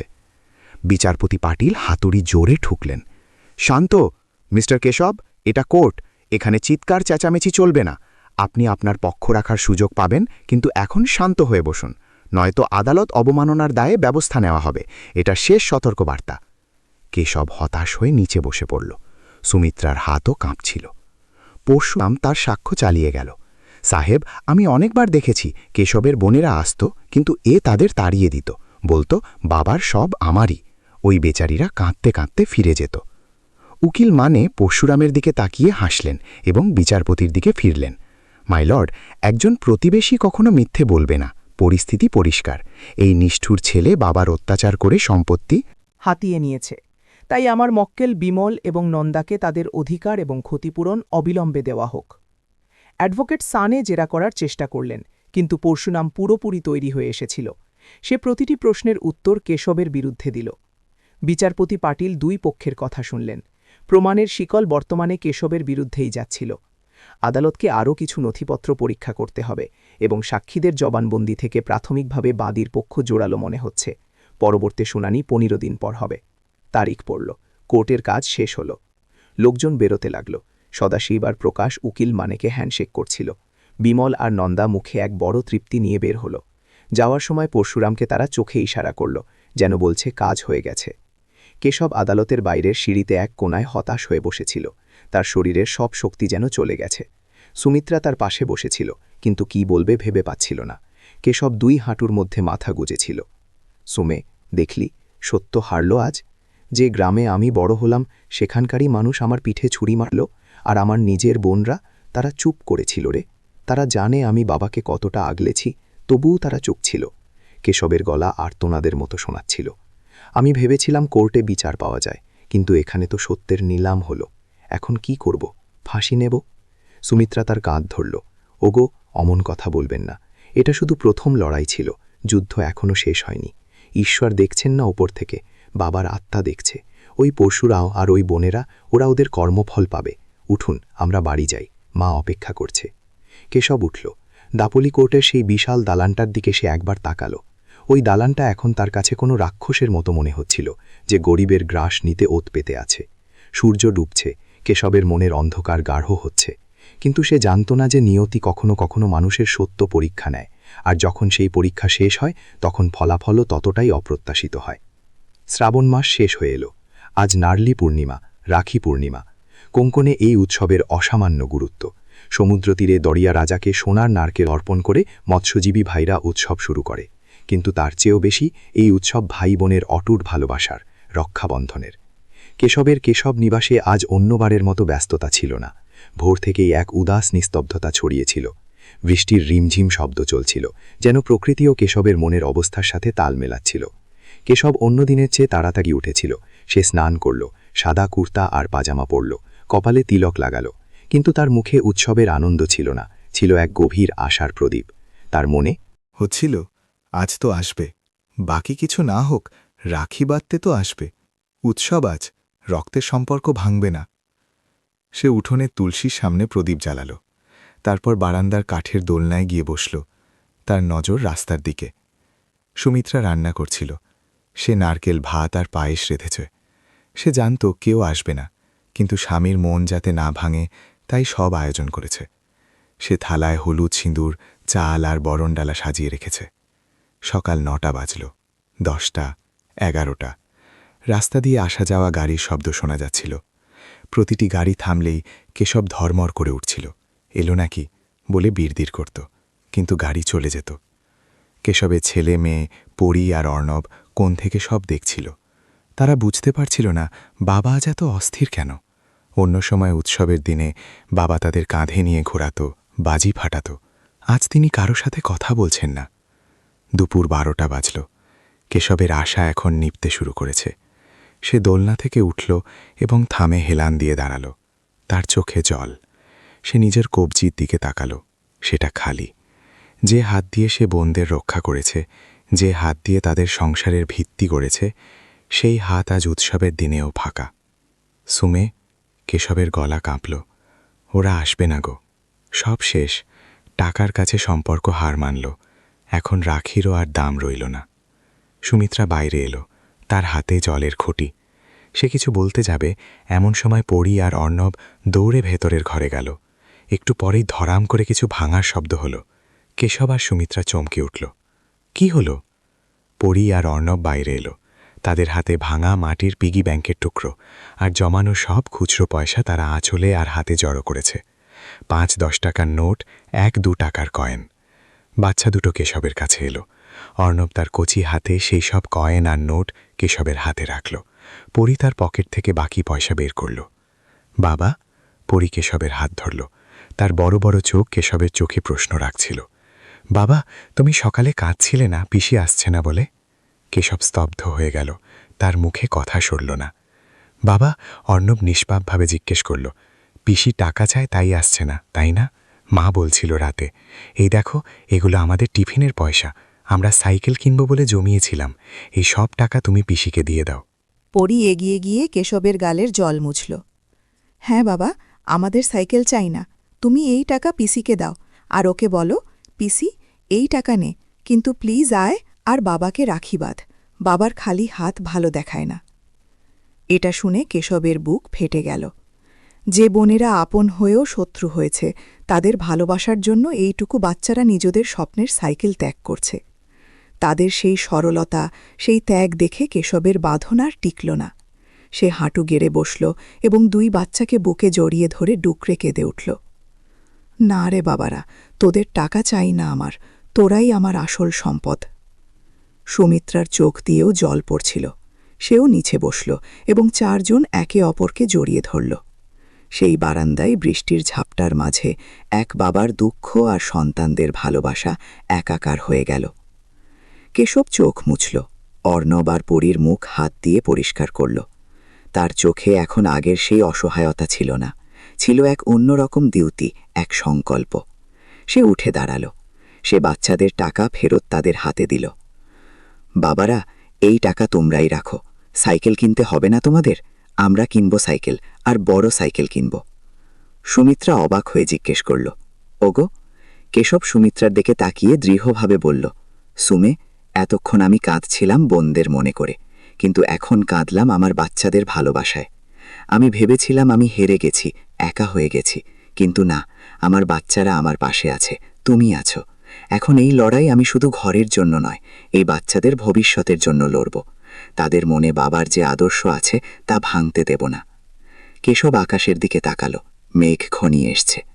যাগ্গে, ওই বোনেরা যাদের কাছে রক্তের দাম নেই, তাদের জন্য আমি কেন আফসোস করব? আজ থেকে আমার কান্না শেষ, এখন শুধু সংগ্রাম। সে অর্ণবকে কোলে তুলে নিল আর পরীর হাত ধরল। চলো, আজ নার্লি পূর্ণিমা, আমরা সমুদ্রে যাব, নারকেল দেব, আর ভগবানকে বলবো আমাদের ওপর আসা বিপদ দূর করো। সেদিন কেশবের কবজিতে রাখি ছিল না, কিন্তু তার হৃদয়ে সন্তানদের ভালোবাসা আর বিশ্বাসের এক অটুট সুতো বাঁধা হয়ে গিয়েছিল, যা যে কোনো রাখির চেয়েও শক্ত ছিল। দাপলির কোর্টে তারিখ পড়েছিল, কিন্তু বিচারপতি সদাশিব পাটিলের মন কিছুতেই শান্ত হচ্ছিল না। তিনি অভিজ্ঞ বিচারক, আইনের বই পড়ে মাথার চুল সাদা হয়েছে, তিনি মানুষের মুখ পড়তে পারেন। পরশুরাম কোর্টে যে সাক্ষ্য দিয়েছিল তা তার কাছে সাজানো মনে হচ্ছিল। তার চোখে সেই চাতুর্য আর অতিরঞ্জিত অভিনয় পাটিল সাহেবের খটকা লাগিয়েছিল। একটা ছেলে বাবার এত সেবা করে বলে গ্রামবাসীরা বলে, আর এই সাক্ষী বলছে সে মারত। কোথাও একটা গোলমাল আছে, তার মনে সন্দেহ ছিল। শনি রবিবার কোর্ট ছুটি। বিচারপতি একটা সিদ্ধান্ত নিলেন। তিনি নিজের কালো কোট আর সাদা শার্ট সরিয়ে রাখলেন। গায়ে একটা সাধারণ টি শার্ট, নিচে ট্র্যাক প্যান্ট, চোখে গগলস আর মাথায় হ্যাট পরলেন। তিনি নিজের ব্যক্তিগত গাড়িতে ড্রাইভার না নিয়ে নিজেই ড্রাইভ করে আঞ্জারলে গ্রামের দিকে রওনা হলেন। কেউ যাতে চিনতে না পারে তাই তিনি এক সাধারণ পর্যটকের বেশ ধরলেন। আঞ্জারলে গ্রামে দুপুরের সময় পৌঁছানোর পর তিনি গাড়ি কড্ডাভারচা গণপতির, পাহাড়ের ওপরের গণপতির পাদদেশে রাখলেন। কোঙ্কনে দুপুরের সময়টা শান্ত থাকে। তিনি হাঁটতে হাঁটতে বাসস্ট্যান্ডের কাছে এক পুরনো চায়ের দোকানে এলেন। সেখানে বেঞ্চে ২-৩ জন গ্রামবাসী গল্প করছিল। পাটিল সাহেব চায়ের অর্ডার দিলেন। কি দাদা, ভালো চা পাওয়া যায় এখানে? তিনি সহজভাবে কথা শুরু করলেন। হ্যাঁ সাহেব, একদম কড়া, দোকানদার উত্তর দিল। চায়ে চুমুক দিতে দিতে সাহেব প্রসঙ্গ তুললেন। আরে, আমি পুনে থেকে এসেছি, এখানে জমির দাম কেমন চলছে? আমাকে একটা ছোট জমি কিনতে হতো। শুনলাম এখানে কেউ কেশব পাটকর বলে আছেন, তার জায়গা বিক্রি আছে কি? কেশব পাটকর নাম শুনতেই বেঞ্চে বসা এক বৃদ্ধ গ্রামবাসী সোজা হয়ে বসল। কেশব রাও? ওনার জমি সোনার মতো সাহেব, কিন্তু তিনি বিক্রি করবেন না। কেন? আমি শুনলাম তার উপর খুব ঋণ আছে, আর সে বাবাকেও নাকি দেখত না। পাটিয়ে সাহেব ইচ্ছে করে মিথ্যে কথা ছুড়লেন। এটা শুনতেই দোকানদার রেগে গেল। কে বলল আপনাকে এটা? তার মুখ কালো করা উচিত। আরে সাহেব, কেশব রাওয়ের মতো ছেলে এই পুরো পঞ্চক্রোশীতে আশেপাশের 5 গ্রাম পাবেন না। দ্বিতীয় গ্রামবাসী সায় দিল। সত্যি সাহেব, আরে ওই ছেলে নিজের ইঞ্জিনিয়ারিং ছেড়ে দিল বাবার জন্য, বাবার মল মূত্রে হাত দিল। সে নিজের যৌবন জ্বালিয়ে দিল বোনদের বিয়ের জন্য, আর এখন সেই বোনেরাই তাকে কোর্টে টানছে। কলিযুগ একেই বলে, কলিযুগ। বিচারপতি পাটিল শান্তভাবে শুনছিলেন। তার সন্দেহের প্রথম উত্তর তিনি পেয়ে গেছেন। গ্রামের একজন মানুষ মিথ্যে বলতে পারে, কিন্তু পুরো গ্রাম মিথ্যে বলবে না। সেখান থেকে বেরিয়ে তিনি গ্রামের মন্দিরে গেলেন। সেখানে পুরোহিতের সাথে দেখা করলেন। গুরুজি, ওই কেশব পাটকরের ঘরে কি ঝগড়া চলছে? গুরুজি দীর্ঘশ্বাস ফেললেন। ঝগড়া নয় গো, ওটা অবিচার। কেশব আর তার বউ সুমিত্রা দুজনেই দেবতার মতো মানুষ, কিন্তু টাকা মানুষকে রাক্ষস বানায়, আর কি। শনি রবিবার কোর্ট ছুটি। বিচারপতি একটা সিদ্ধান্ত নিলেন। তিনি নিজের কালো কোট আর সাদা শার্ট সরিয়ে রাখলেন। গায়ে একটা সাধারণ টি শার্ট, নিচে ট্র্যাক প্যান্ট, চোখে গগলস আর মাথায় হ্যাট পরলেন।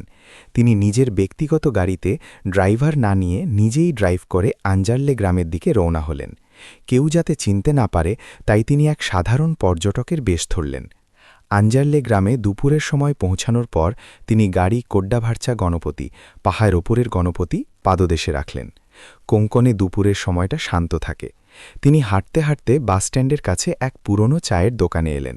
সেখানে বেঞ্চে 2-3 জন গ্রামবাসী গল্প করছিল। পাটিল সাহেব চায়ের অর্ডার দিলেন। কি দাদা, ভালো চা পাওয়া যায় এখানে? তিনি সহজভাবে কথা শুরু করলেন। হ্যাঁ সাহেব, একদম কড়া, দোকানদার উত্তর দিল। চায়ে চুমুক দিতে দিতে সাহেব প্রসঙ্গ তুললেন। আরে আমি পুনে থেকে এসেছি, এখানে জমির দাম কেমন চলছে? আমাকে একটা ছোট জমি কিনতে হতো। শুনলাম এখানে কেউ কেশব পাটকর বলে আছেন, তার জায়গা বিক্রি আছে কি? কেশব পাটকর নাম শুনতেই বেঞ্চে বসা এক বৃদ্ধ গ্রামবাসী সোজা হয়ে বসল। কেশব রাও, ওনার জমি সোনার মতো সাহেব, কিন্তু তিনি বিক্রি করবেন না। কেন? আমি শুনলাম তার ওপর খুব ঋণ আছে, আর সে বাবাকেও নাকি দেখত না। পাটিল সাহেব ইচ্ছে করে মিথ্যে কথা ছুড়লেন। এটা শুনতেই দোকানদার রেগে গেল। কে বলল আপনাকে এটা? তার মুখ কালো করা উচিত। আরে সাহেব, কেশব হার মতো ছেলে এই পুরো পঞ্চক্রোশী তো পাবেন না। দ্বিতীয় গ্রামবাসী সায় দিল, সত্যি সাহেব, আরে ওই ছেলে নিজের ইঞ্জিনিয়ারিং ছেড়ে দিল বাবার জন্য, বাবার মল মূত্রে হাত দিল, সে নিজের যৌবন জ্বালিয়ে দিল বোনদের বিয়ের জন্য, আর এখন সেই বোনেরাই তাকে কোর্টে টানছে। কলিযুগ একেই বলে, কলিযুগ। বিচারপতি পাটিল শান্তভাবে শুনছিলেন। তার সন্দেহের প্রথম উত্তর তিনি পেয়ে গেছেন। গ্রামের একজন মানুষ মিথ্যে বলতে পারে, কিন্তু পুরো গ্রাম মিথ্যে বলবে না। সেখান থেকে দিয়ে তিনি গ্রামের মন্দিরে গেলেন। সেখানে পুরোহিতের সাথে দেখা করলেন। গুরুজি, ওই কেশব পাটকরের ঘরে কি ঝগড়া চলছে? গুরুজি দীর্ঘশ্বাস ফেললেন। ঝগড়া নয় গো, ওটা অবিচার।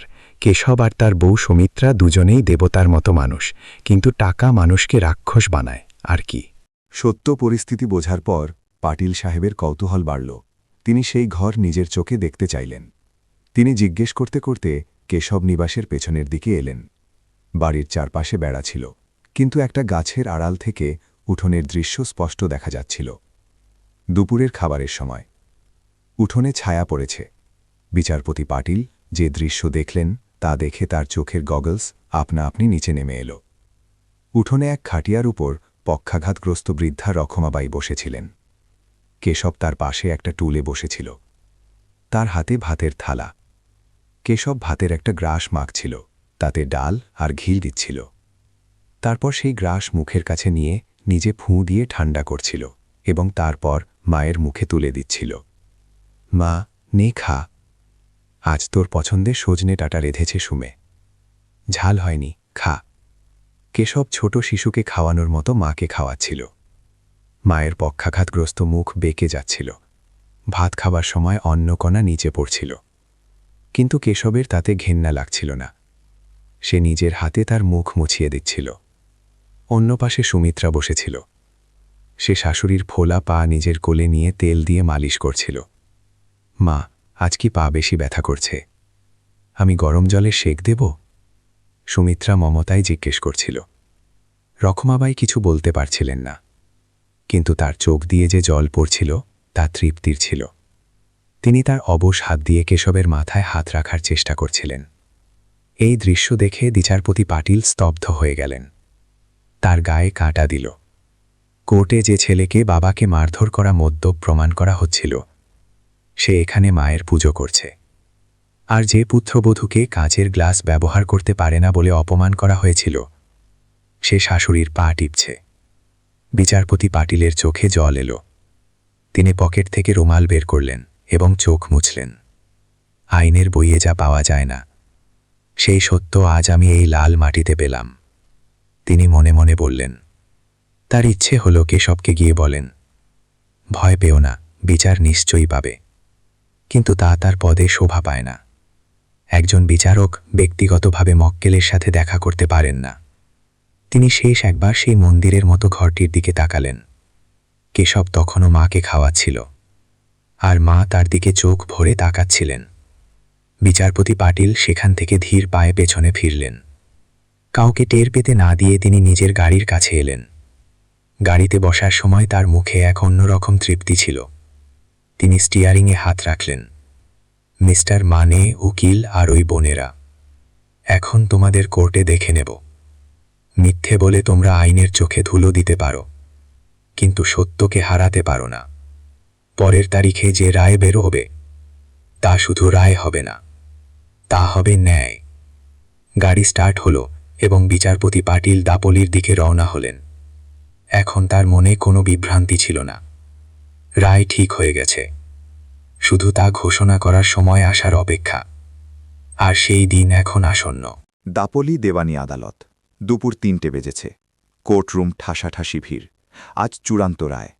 কেশবের কেশব নিবাস এবং শ্রী গণেশ কাজু কারখানার ভাগ্যের ফয়সালা আজ হবে।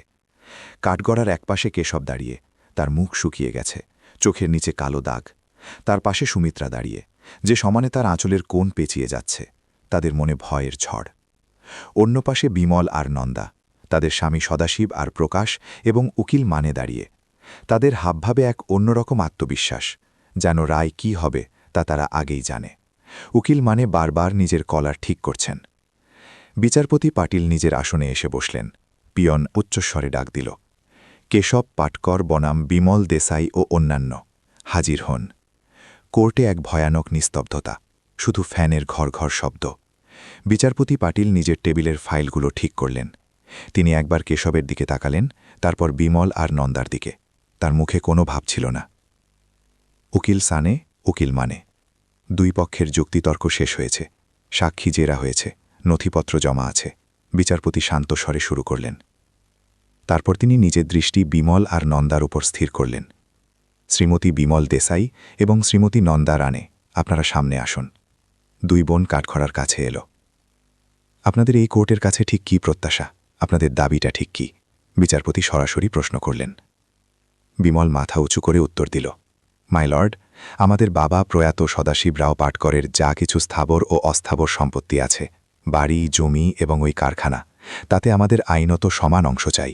ওটা আমাদের জন্মগত অধিকার। বিচারপতি পাটিল জিজ্ঞেস করলেন, আপনারা এই দাবিতে অনড়? আপনারা জানেন যে এর ফলে আপনাদের ভাইয়ের ক্ষতি হতে পারে। তবুও নন্দা মাঝখানে বলল, হ্যাঁ সাহেব, ভাইয়ের ক্ষতি হলেও চলবে, কিন্তু আমরা আমাদের অধিকার ছাড়ব না, আইন আমাদের পক্ষে। বিচারপতি পাটিল মাথা নাড়লেন, তিনি কলম হাতে নিলেন। ঠিক আছে, ভারতীয় সংবিধান এবং হিন্দু উত্তরাধিকার আইন 2005 অনুযায়ী বাবার সম্পত্তিতে মেয়েদের ছেলেদের মতোই সমান অধিকার আছে। তাই বিচারপতি এক মুহূর্ত থামলেন। কেশবের মনে হল তার হৃৎস্পন্দন থেমে যাবে। তাই এই আদালত এই আদেশ দিচ্ছে যে বিমল এবং নন্দাকে কেশবের সম্পত্তিতে ঘরদোরে এবং ব্যবসায় সমান ভাগ দেওয়া হোক। এটা শুনে কেশবের চোখ দিয়ে জল গড়িয়ে পড়ল। সে ধপ করে বেঞ্চে বসে পড়ল। সুমিত্রা মুখে হাত দিল। অন্য পাশে উকিল মানে সদাশিব এবং প্রকাশের মুখে এক বিজয়ী হাসি ফুটে উঠল। সদাশিব প্রকাশকে কনুই দিয়ে গুঁতো মারল। হয়ে গেল। বিমল আর নন্দা একে অপরের দিকে তাকিয়ে হাসল। কিন্তু বিচারপতি পাটিল হাত তুলে সবাইকে থামালেন। 1 মিনিট, রায় এখনও শেষ হয়নি, বসুন নিচে। তার গলায় এমন এক তেজ ছিল যে উকিল মানেও চমটে উঠলেন। বিচারপতি পাটিল বলতে থাকলেন, আইন শুধু বইয়ের ধারার ওপর চলে না, তা চলে প্রাকৃতিক ন্যায়ের, ন্যাচারাল জাস্টিসের নীতির ওপর, যাকে আমরা ইকুইটি বলি। আপনারা অধিকার চাইছেন এবং কোর্ট আপনাদের দেবেই, কিন্তু বিচারপতি নিজের চেয়ারটা একটু সামনে আনলেন এবং নিজের দৃষ্টি সরাসরি সদাশিব আর প্রকাশের ওপর নিবদ্ধ করলেন। মিস্টার সদাশিব দেসাই এবং মিস্টার প্রকাশ রানে, আপনারা সামনে আসুন। দুজনেই বিভ্রান্ত হয়ে সামনে এলো। বিচারপতি বললেন, আপনাদের স্ত্রীদের তাদের বাপের বাড়ির সম্পত্তিতে অংশ চাই, কারণ তারা মনে করেন যে মেয়েদের সমান অধিকার আছে, ঠিক? সদাশিব বলল, হ্যাঁ মাইলর্ড, ঠিক। তাহলে প্রাকৃতিক ন্যায়ের নীতি অনুযায়ী এই একই নিয়ম আপনাদের পরিবারের ক্ষেত্রেও প্রযোজ্য হয়। বিচারক বোমা ফাটালেন। মানে? প্রকাশ ভয় পেয়ে জিজ্ঞেস করল। বিচারপতি একটা কাগজ তুললেন। দেখুন, আমি এখন একটা চূড়ান্ত আদেশ তৈরি করছি, কিন্তু তাতে সই করার আগে আমার একটা প্রতিজ্ঞাপত্র, অ্যাফিডেভিট, আপনাদের দুজনের থেকে চাই। সদাশিবের ঘাম ছুটতে লাগল। কিসের প্রতিজ্ঞাপত্র মাইলর্ড? বিচারপতি পাটিল শান্ত কিন্তু দৃঢ় গলায় বললেন, যে মুহূর্তে আপনাদের স্ত্রীরা তাদের ভাইয়ের কাছ থেকে অর্থাৎ কেশবের কাছ থেকে অংশ নেবে, ঠিক সেই মুহূর্তে সেই একই তারিখে আপনারা দুজনে, সদাশিব এবং প্রকাশ, আপনারা আপনাদের নিজেদের পৈতৃক সম্পত্তি থেকে আপনাদের নিজেদের আপন বোনদের মানে বিমল আর নন্দার ননদদের আজকের বাজার দর অনুযায়ী সমান অংশ দেবেন। কোর্টে পিন পড়লেও শব্দ হবে এমন নীরবতা। বিচারপতি বলে চললেন, কারণ আইন দুমুখ হতে পারে না। যদি আপনার বউ তার ভাইয়ের কাছ থেকে নেয়, তবে আপনাকে আপনার বোনকে দিতেই হবে। আপনারা শুধু গ্রহীতা হতে পারেন না, আপনাদের দাতাও হতে হবে। আপনাদের বোনদের কালই কোর্টে হাজির করুন। যেদিন তারা চেক গ্রহণ করবে, সেই দিনই আমি বিমল আর নন্দার অংশের চেক গ্রহণ করব। এই প্রতিজ্ঞাপত্র এক্ষুনি লিখে দিন। সদাশিব আর প্রকাশের পায়ের তলার মাটি সরে গেল। তাদের মুখ ফ্যাকাশে হয়ে গেল। সদাশিব পুনের বড় বিল্ডার, তার পৈতৃক সম্পত্তি কয়েকশো একর, যার দাম কোটি কোটি টাকা, আর প্রকাশের মুম্বাইতে সোনার বড় ব্যবসা। কেশবের সম্পত্তি টেনে টেনে 50 লাখের হবে, কিন্তু সদাশিব আর প্রকাশের সম্পত্তি 50 কোটির। যদি তারা তাদের বোনদের অংশ দেয় তবে তারা আক্ষরিক অর্থেই রাস্তায় এসে যাবে। কিন্তু মাইলর্ড, সদাশিবের তোতলামি শুরু হল, আমাদের বিষয় আলাদা, আমাদের বোনেরা অংশ চায়নি। বিচারপতি গর্জে উঠলেন, চাইনি, কিন্তু অধিকার তো আছে। আপনারা এখানে অধিকারের বুলি আওড়াচ্ছেন না, তাহলে সেখানে কেন নয়? নাকি আপনারা শুধু গরিবীর জমির মাংস খুবলে খেতে চান? আমার রায় পরিষ্কার, এফিডেভিট দিন এবং অর্ডার নিয়ে যান। সদাশিব রাগে বিমলের দিকে তাকাল। তার চোখ এমন ছিল যেন সে তাকে ওখানেই মেরে ফেলবে। বিচারপতি পাটিল চশমার ফাঁক দিয়ে এই দৃশ্য দেখলেন। তার ঠোঁটে এক সূক্ষ্ম হাসি। কি ঠিক হলো?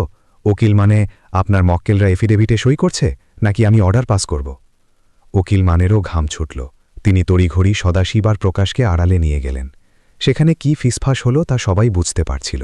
সদাশিব আর প্রকাশ হাত নাড়ছে, অস্বীকার করছে। 5 মিনিট পর সদাশিব সামনে এলো। তার আগের সেই দেমাগ, সেই দম্ভ এখন পুরোপুরি উধাও। তাকে কোনো অপরাধীর মতো দেখাচ্ছিল। মাইলর্ড, সদাশিবের গলা কাঁপছিল। বিচারপতি পাটিল জিজ্ঞেস করলেন, কি সিদ্ধান্ত হলো? এফিডেভিট তৈরি করব? সদাশিব মাথা নিচু করল। কোর্টের শ্বাস রুদ্ধ। কেশব আর সুমিত্রা চোখ বড় করে দেখছিল কি হতে চলেছে। কোর্টের সেই 2 মিনিটের নীরবতা কেশবের জীবনের সবচেয়ে বড় নীরবতা ছিল।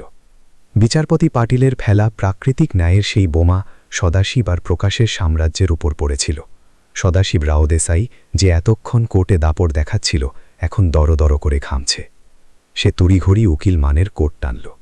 উকিল সাহেব, এটা কি ফাঁসালেন বিচারক? সদাশিবের গলা ভয়ে কাঁপছিল। আমার পুনের কনস্ট্রাকশন বিজনেস আর ওই 100 একর পৈতৃক জমি, তার দাম 50 কোটির ঘরে। আর আমার 3 বোন আছে। যদি আমি প্রতিজ্ঞাপত্র দিই তবে ওই 3 জন কালই আমার দরজায় দাঁড়িয়ে যাবে। প্রকাশের অবস্থা তো আরও খারাপ। সে নন্দার কানে হিসিয়ে বলল, নন্দা, তোর এই 50 লাখের জেদ আমাকে ভিখারি বানাবে। আমার মোবাইলের আর সোনার দোকান, 2টো ফ্ল্যাট সব বন্ধের দিতে হবে। আমার পোষাবে না। নন্দা বিভ্রান্ত। ওমা, কিন্তু আমরা তো শুধু দাদার কাছ থেকে নিতাম না, তোমরা কেন দেবে? বিচারপতি পাটিল টেবিলে কলম ঠুকলেন। মিস্টার সদাশিব, মিস্টার প্রকাশ, কি ফিসফাস চলছে? কোর্টে সময় নষ্ট করবেন না। পিয়ন, এদের প্রতিজ্ঞাপত্রের কাগজ দাও, সই করো, তারপরেই বিমাল আর নন্দা চেক পাবে। পিয়ন কাগজ নিয়ে সামনে এলো। সেই কাগজ দেখেই সদাশিব শিউড়ে উঠল। তার চোখের সামনে রাস্তা আর ভিখারি, এই 2টো শব্দ ভাসছিল। সদাশিব চট করে উকিলকে বলল, মানে সাহেব, কেস তুলে নিন, এখনই। উকিল মানে অবাক। কিন্তু সদাশিবরাও, আমরা তো জিতে গেছি, অর্ডার হাতে। আরে অর্ডারের বদলে আমার সাম্রাজ্য বাজি লাগছে। আমার চাই না কেশবের 50 লাখ। কেস উইথড্র করুন, নয়তো আমি অন্য উকিল ধরব। সদাশিব ধমক দিল। এদিকে প্রকাশ নন্দাকে হাত ধরে পেছনে টানল। নন্দা, চুপ করে থাক, একটা শব্দ বলবি না, আমাদের ভাগ চাই না। কোর্টে এক অদ্ভুত নাট্যমঞ্চ তৈরি হল। কিছুক্ষণ আগে বাঘিনীর মতো গর্জন করা বিমাল আর নন্দা এখন স্বামীদের ধমকে বিড়াল ছানা হয়ে গেছে। তারা বুঝতে পেরেছে বরের সম্পত্তির কাছে তাদের বাপের বাড়ির অধিকারের দাম শূন্য। উকিল মানে লজ্জিত হয়ে উঠে দাঁড়ালেন। তিনি মাথা নিচু করলেন। মাইলর্ড, আমার মক্কেলরা মানে বাদীরা এই কেস তুলে নিতে চায়। কেশব আর সুমিত্রা এটা শুনে শিউরে উঠল। তাদের নিজের কানকে বিশ্বাস হচ্ছিল না। কেস উইথড্র মানে ঘর বেঁচে গেল? বিচারপতি পাটিল চশমা নাকে নামালেন এবং এক তীক্ষ্ণ দৃষ্টি উকিল আর বন্দের ওপর দিলেন। কেন উকিল সাহেব? একটু আগেই তো আপনি অধিকার, সংবিধান আর ন্যায়ের বুলি আওড়াচ্ছিলেন। 5 মিনিটে এমন কি হলো যে আপনাদের এখন আর অধিকার চাই না? মানে কিছুই বলতে পারলেন না। বিচারপতি পাটিল গর্জে উঠলেন, মিস্টার সদাশিব, আপনাকে নিজের বোনদের ভাগ দিতে হবে, এই ভয়ে আপনি পিছু হটলেন, তাই না?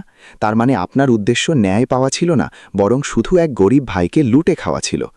সদাশিব আর প্রকাশ মাথা নিচু করল।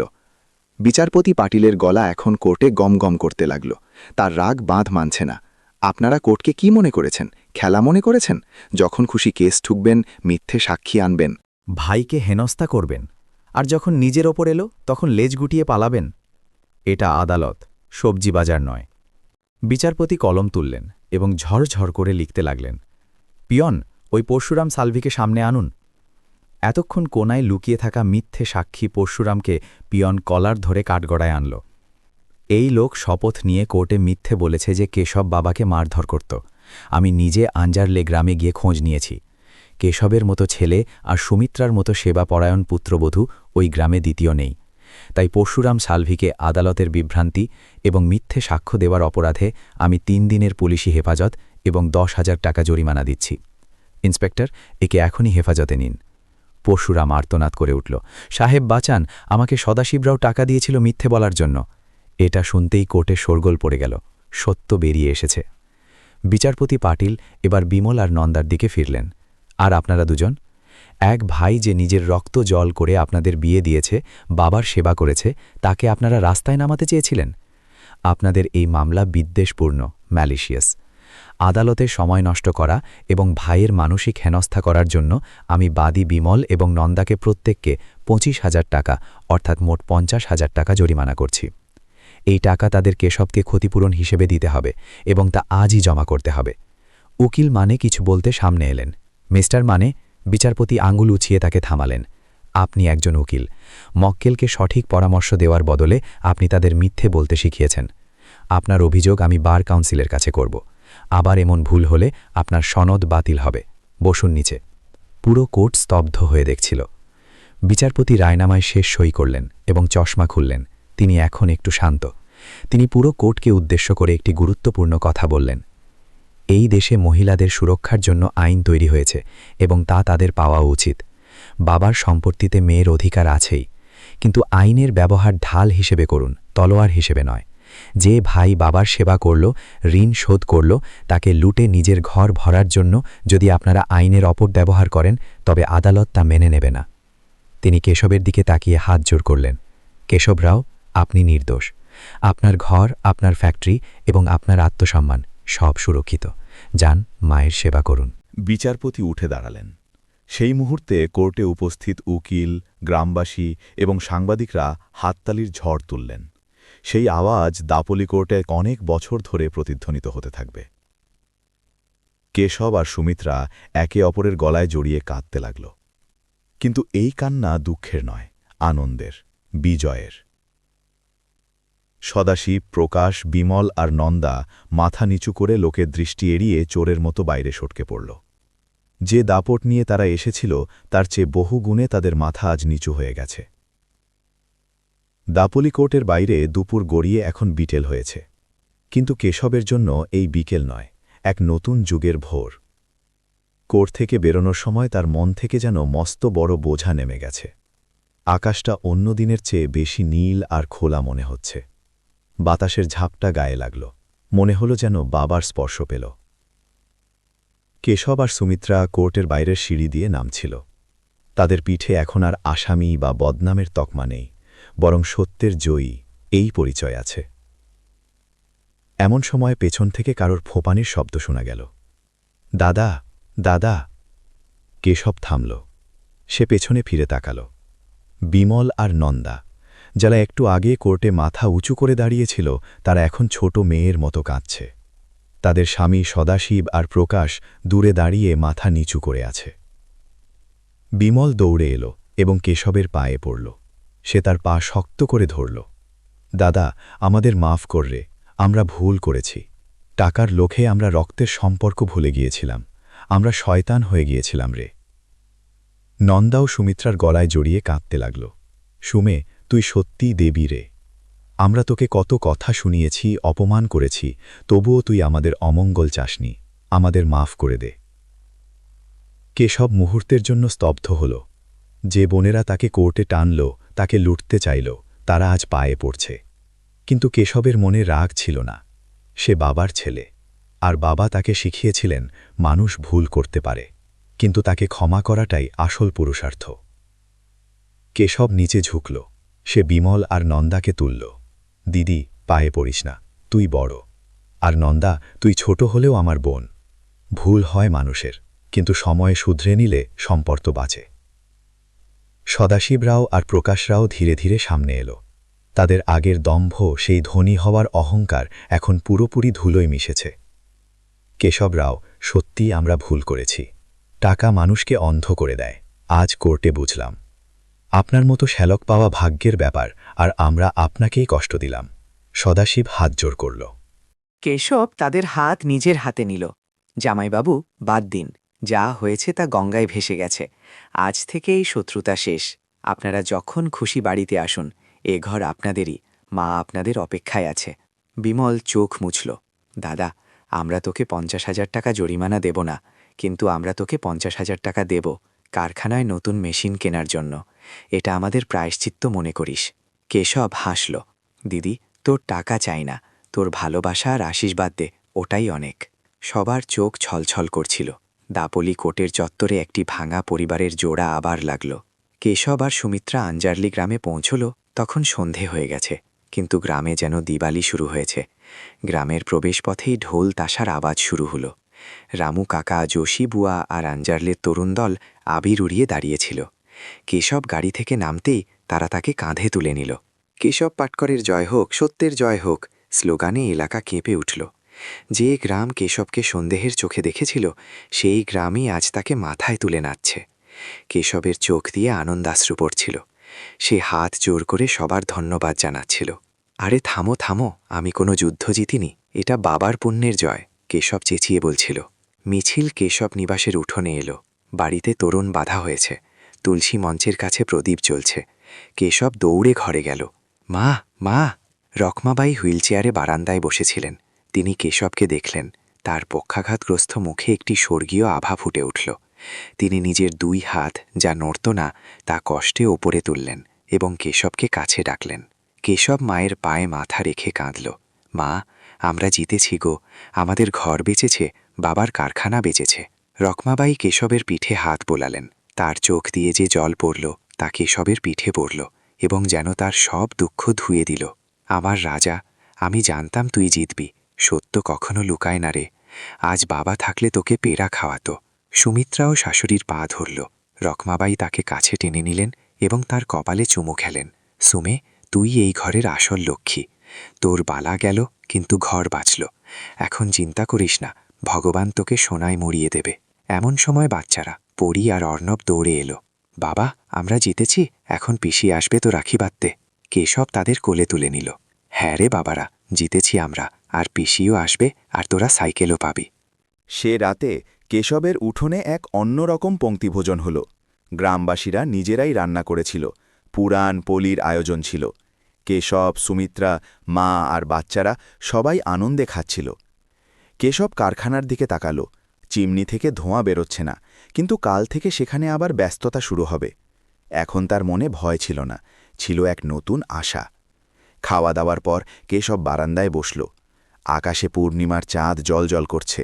সমুদ্রের গর্জন তার কাছে এখন ঘুম পাড়ানি গানের মতো মনে হচ্ছে। সে ভাবল, মানুষ সারা জীবন কিসের জন্য দৌড়ায়? টাকার জন্য? এক টুকরো জমির জন্য? কিন্তু শেষে কি থাকে? শুধু ভালোবাসা আর মানুষ।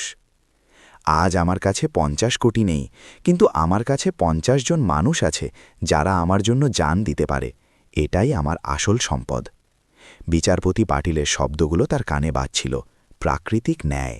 হ্যাঁ, প্রকৃতি কখনো কারো উপর অবিচার করে না। যা বোনা হয় তাই তো ফসল হয়ে ওঠে।